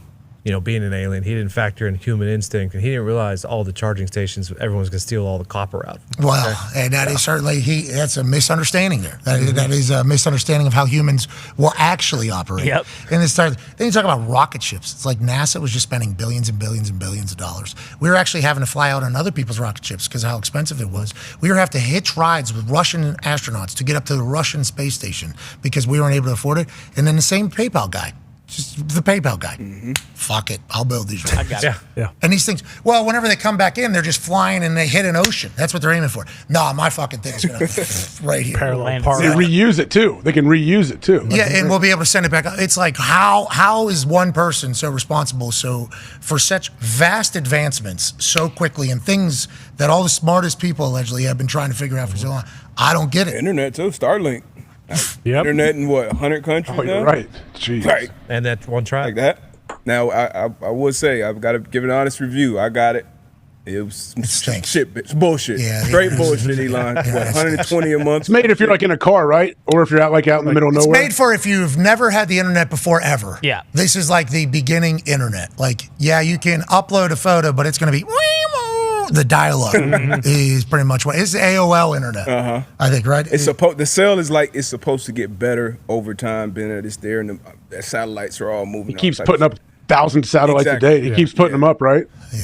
But maybe he's not an alien. I saw him smoke on Rogan's podcast. That's right. That was fake. Aliens can get high. Who else would be on that list? Of aliens? Elon. Good question. Wemby. I mean, there's a lot of people who assume to be on that list, I think. Stephen Hawking. So many. There's a lot of people that if you ask He's that question on the internet, you get a lot of answers. Yep. You get a lot of answers. Oh, yeah. And also evidence and proof. What a singers. People think some singers are. Yeah. Oh, yeah. Well, that's politicians. alien or lizard. Politicians, Athletes. definitely politicians, definitely, right? If they were to be bouncing around, they would want some sort of say. Well, that one guy was sitting in the courtroom, definitely, or politician room. Oh, yeah. yeah. I blink sideways. Politician room. Yeah, but that was just the camera. That was Anyways, the thank you, Harvard. You're the smart ones. We appreciate you doing that. Shout out. NBA tonight, Celtics at Mavs, 8:30 on ABC. We'll all be watching. And also, United States men's national team takes on Brazil in Orlando, Florida, kicking off at 7 p.m. Should be a fun one. Concava SC members Jeff Cameron and Breck Shea will be fieldside, egging on the boys. Hell yeah. Cheering on the boys who just lost 5-1 to Colombia a few days ago. Now taking on Brazil. Warm up. That's fine. These are all friendlies. These do not mean anything, but going into Copa America and then the World Cup, we need to not just get blown the fuck out all the time. Gumpy, what does tonight look like for the men's national team? Tell you what, call me crazy. I got a good feeling about tonight. I got USA plus 1.5 at minus 140. That's pretty good. Okay. I think they're going to keep it close. Yikes. And also with Breck Shea and Jeff Cameron on the pitch. Boots on the ground. Yeah, they're not going to be on the sideline on the bench, but they're going to be on the other side. Could use them on the. I mean, normally I wouldn't bounce mind back. seeing Cameron and Breck Shea out there, to be honest. Yeah. How do we get Breck Shea? I mean, Jeff's going to be tough to play. Yeah, because he tore his MCL. Have to give him a new leg. Breck's dealing with an injury too. Yeah, Breck has half a hammy, yeah. but he'd be able to get out there. Yeah. Plus, you just need him to get in there. And TST was quite the gauntlet. Borrow some guys down. Quite the gauntlet for the Concavo boys. Yeah, I mean, hamstring, MCL, hip flexor, foot. That's the old bruised egos. That's the old fur. There's no bruised ego. Egos were Egos were pumped up. Yeah, absolutely. Egos were pumped up. The realization of how old you are, though, is a real one. Yeah, that sucks. I was laying in bed last night with a bruised back of my leg above my knee, pain up near my hip. I was like, what happened? He used to be able to just kick ball. All he did was kick balls. Mm-hmm. And then I kicked a ball. That's literally all I did, and it's all over. It's nice to kick the hell out of the ball. nice to Really, say, you had a it wasn't go like at some it. little number. It wasn't a little number. Zero. I wish you could see me clapping right there, right as it was skying out. Let's go! We talked to a couple lads later, and they said that they thought I did this on purpose, just as like a fuck off session. Yeah, watch this. And it was like, no, I wanted Concavo to win. What do we even? Yeah. You don't think I want a nasty goal. I didn't want to hit a ball out of the stadium. Mid swing there, and as soon as I get this island, there's Zot 10-year. Yep. Hurry up. They said, yeah, I'm trying. Yeah, I'm going as fast as I can. I'm trying to sell this. Smiling, by the way. He played it off well. You did. No gimp in the game. And the interview after that, you played it off very well. Thank you. Yeah, I tried my best. And then I think Gumpy texted Connor immediately, right? I said, yeah, Gumpy, you need to send a message to the boys over there that I just tore my fucking hip flexor. So that might be it. Just no doubt about it. Tell you what, I almost tore my quad jumping over the thing to go celebrate. So, I mean, we're all in the same boat. Yeah, next year we'll be in better shape. We'll get boards in here for you to practice jumping over. Nice. Gump was out there in warm-ups moving around, shuffling around, stalking the boys, giving them like little looks for different shots and stuff. Gumpy would actually score on the first warm-up field and get a full round of applause from the boys. Oh, yeah. Gumpy would do a full celebration, 2 plane Tell you celebration what, room. dude, I did. I mean, we said it a million times. I'd love the shit out of that tournament. Like, I loved playing soccer growing up. Started playing when I was 4 years old. I know I didn't play, but just being out there with the lads was truly special. It was cool. Yeah. It was a throwback. It It was was awesome. fun. It was damaging, though. I mean, a lot of things happened to a lot of different Coach Gump should play. Should play next year. I Coach. think we maybe get some young guns on the squad. Maybe. Yeah. All right. Well, Smaller roster, bigger roster. what do you? We are keeping the max amount of people. Yeah, we are keeping the max amount of people. Good strategy. For sure. For sure. The Arena League boys, I'm excited to see where they are 1 year from now. I'm excited to see, like, legitimately. I'm excited. I believe they have now an Instagram account, the Arena Boys. Yep, with a Z. Oh, nice. Yeah, and their the info line says yesterday's price is not today's price. I do believe they are. I believe that Arena League has a new group of men coming back to it after quite a run in Cary, North Carolina, which I'm excited about. Go on, lads. Need more of those boys. Tommy Sonner. The Indiana Outlaw. He had a couple of incredible goals. He did. He's going to almost had a hat trick one game. Yeah, he had 2 in the first half. Yeah, I thought he was going to get 3. Yeah, he was the real deal. He's big. He was a big dude. Yeah. He's a big guy. Is he Dartmouth or he's like Ivy League? Princeton.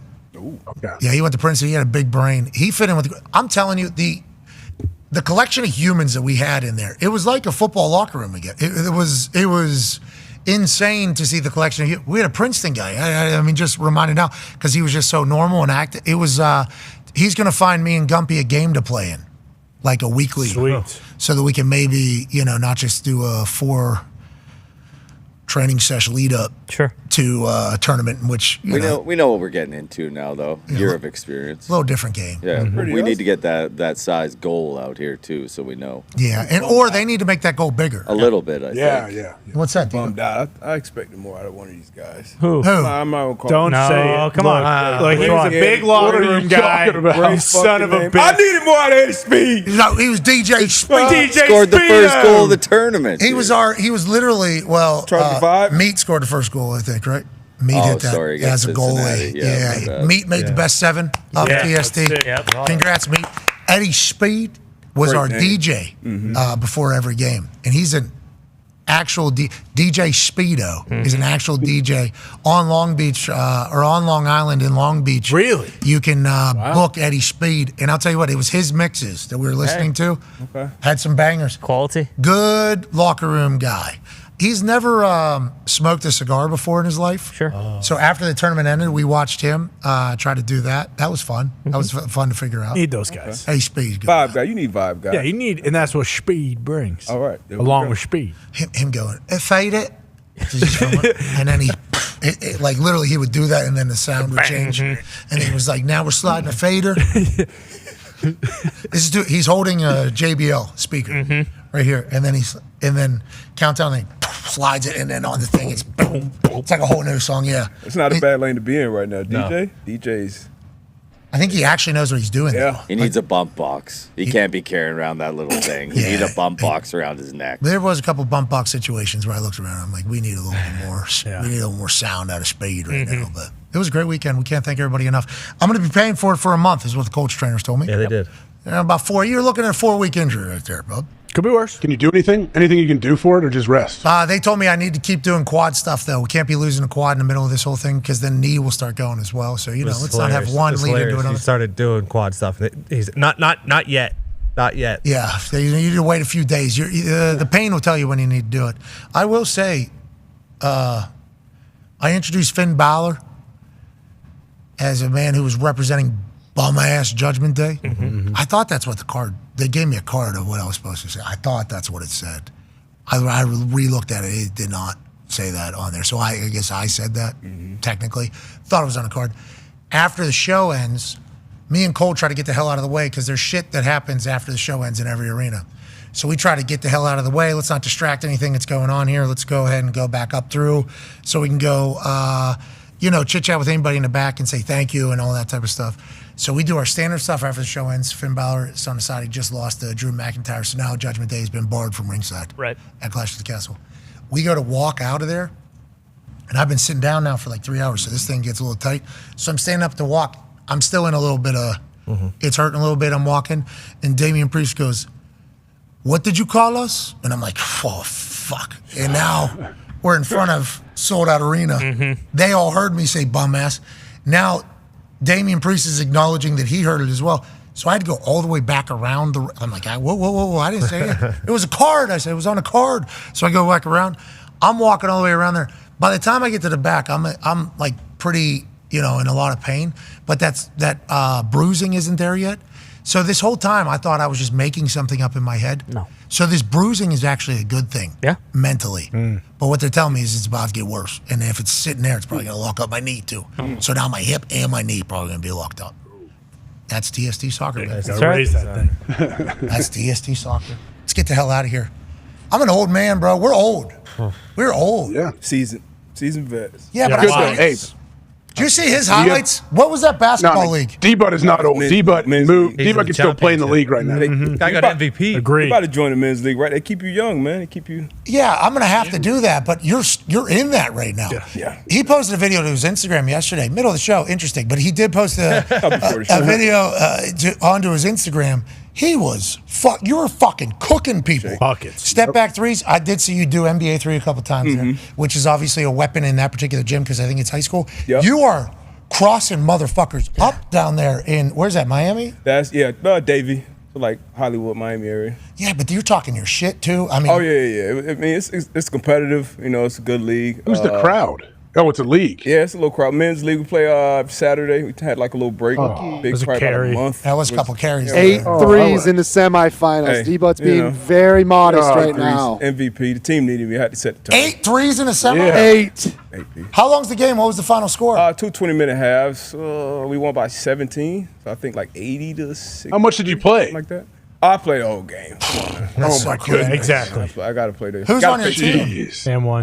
These are all local guys. A bunch of guys that grew up with Connie, Book. Oh, you know. Paul, yeah. I know most of these guys. We kind of NBA. played a bunch at one gym, 24-hour fitness down at Sunrise. And once that got shut down, we just kind of travel around and play in these men's leagues.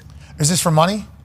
Nah. What? Okay, so what you're doing here is what these Arena League boys do all off season, but all of these games would be for some sort of Not money. just for fun, nah.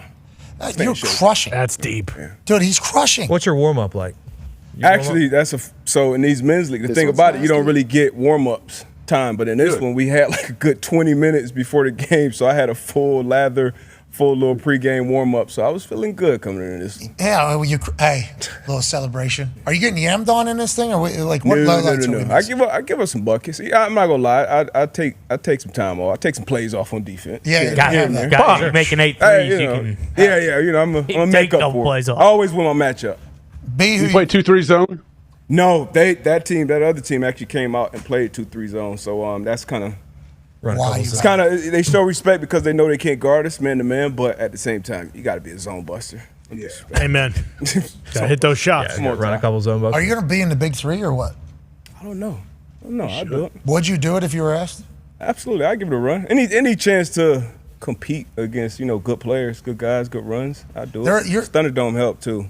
Being able to just get shots up randomly, shooting from NBA range. So then when you go into, obviously most gyms are, high school or college threes. So shoot free throws. Those are 2s and 1s, or are we playing 3s and 2s? Oh no, it's 3s and 2s. Oh, and foul? Did you go to foul line?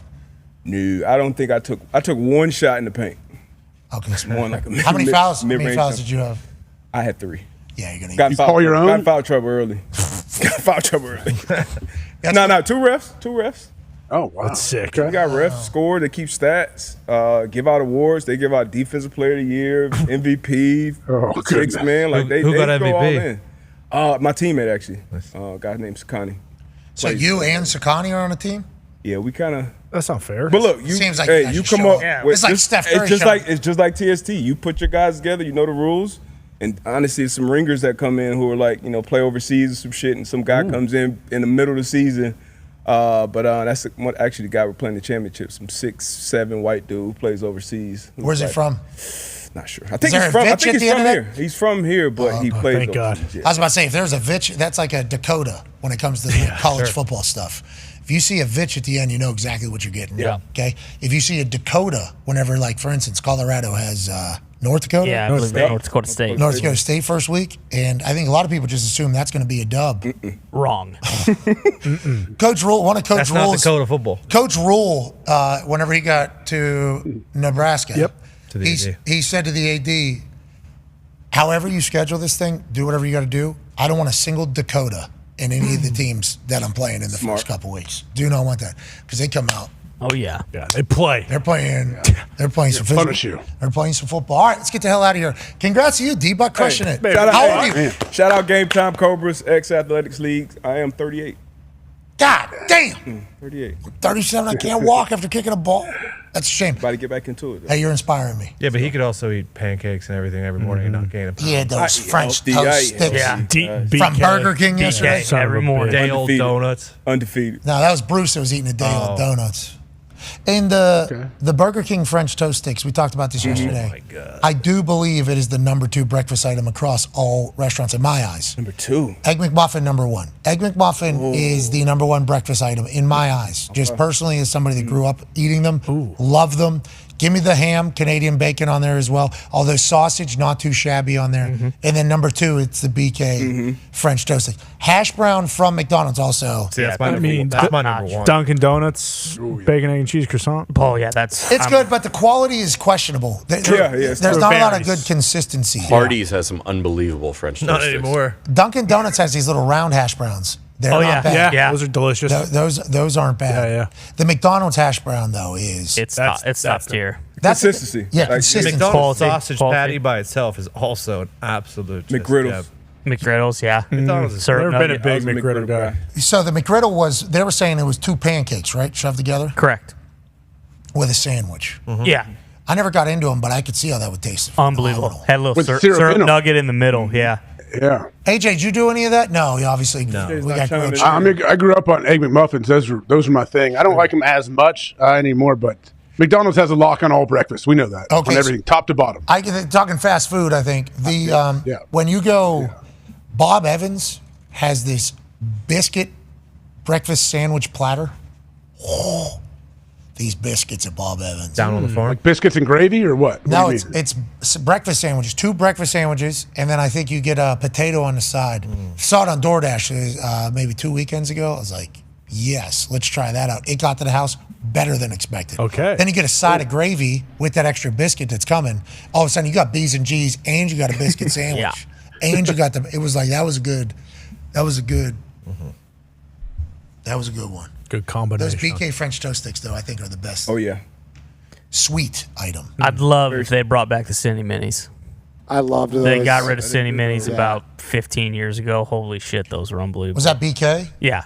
So I was more of a McDonald's guy myself. There's cinnamon rolls good too. Yeah. I would do the French toast sticks. BK's apple pies have gotten worse. Those have gotten worse. I haven't had BK for like anything outside of breakfast in a long time. Had a little Whopper run in here, but outside of that. Yeah, I don't think I've ever tried an apple pie. At McDonald's? No, BK. I definitely tried an apple. McDonald's. I'm talking about McDonald's. I think BK had a turnover. Yeah, they did. Okay. They had like an apple turnover. Cherry and apple turnover, yep. It was pretty good. It was all right. McDonald's has gotten worse with apple pies? Yeah. I don't know what they're doing with the apple. I got it for like the first time maybe 15 years, 2 weeks ago. And it was like...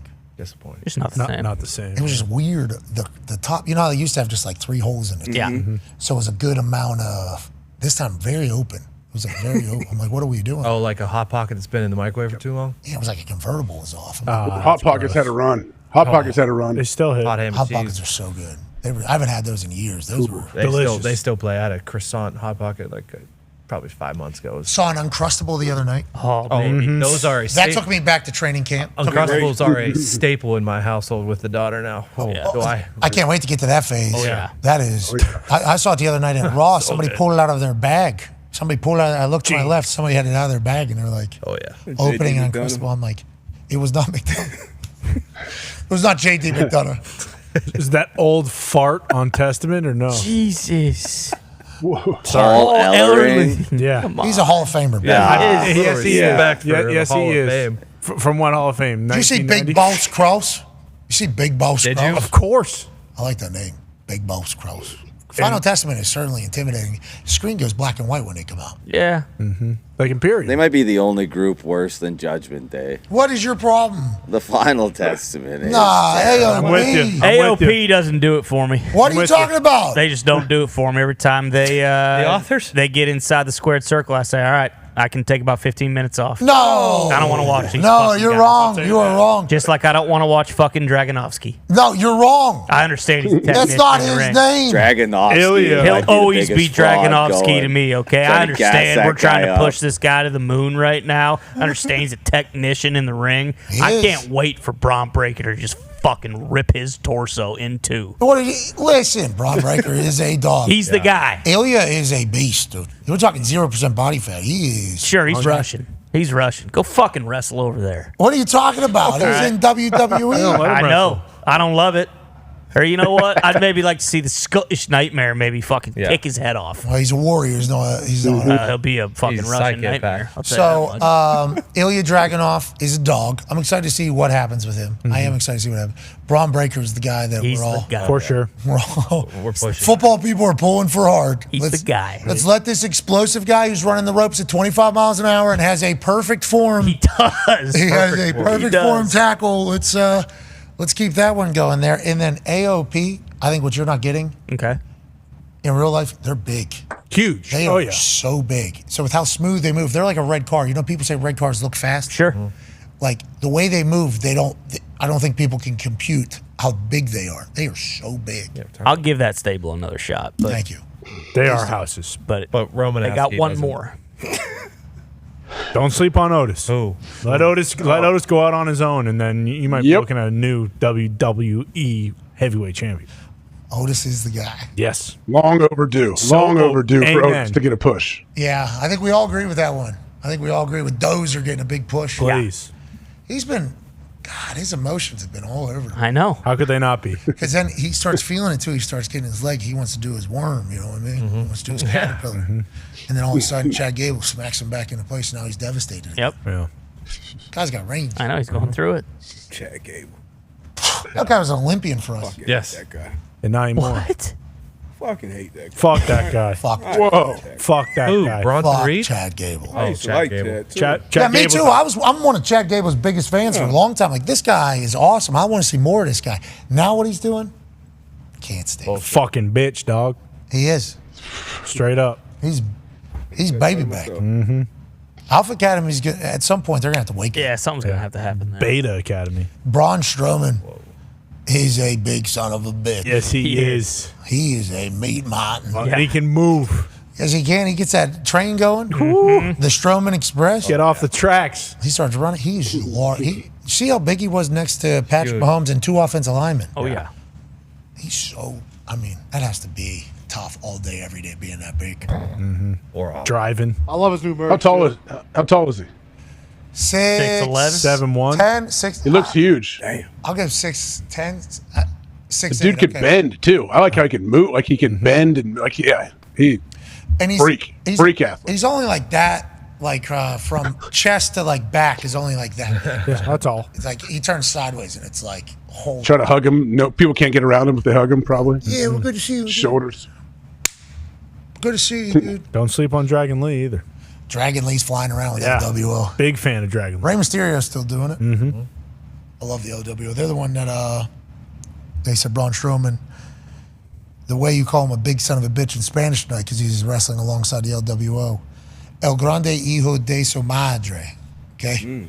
Which I don't know if I hit it the first time I tried to say it on Raw, but I said it 4 more times. I hit it at least once. Yep. Mm-hmm. It is documented that I know how to speak perfect Spanish. That's right. I did see some people saying that I was disrespecting an entire culture with how I was speaking my Spanish. Whoa. What does that mean? I don't know. It's not easy. El gran hijo de su hijo. El gran hijo de su madre. Is that right, Zito? Yes, it is. Okay. They gave me a couple different versions. Okay. And then like, with what you just said on your show, we probably shouldn't. Let's do it this way. There's a couple different variations of it. So I appreciate it. Rey Mysterio has always been so cool to me. Yeah. He gave me a shot of tequila one time. And I was like, this is one of the coolest I was gonna say right there. Yeah, I got his Louis Vuitton Mysterio mask. LWO is back, baby. All right, let's get the fuck out of here. We got a big NBA game tonight. We got a show tomorrow. Big one tomorrow. Shows tomorrow is massive. Yeah. Going to be the biggest we've ever had. Probably. Yes. We got 2 announcements for giveaways coming here in a matter of moments, and then we'll be back tomorrow with another big-time, terrible sports show. You're the greatest people on earth for allowing us to do this for a living. Be a friend, tell a friend something nice. It might change their life. We're in this thing together. Team on me, team on 3. 1, 2, 3, team.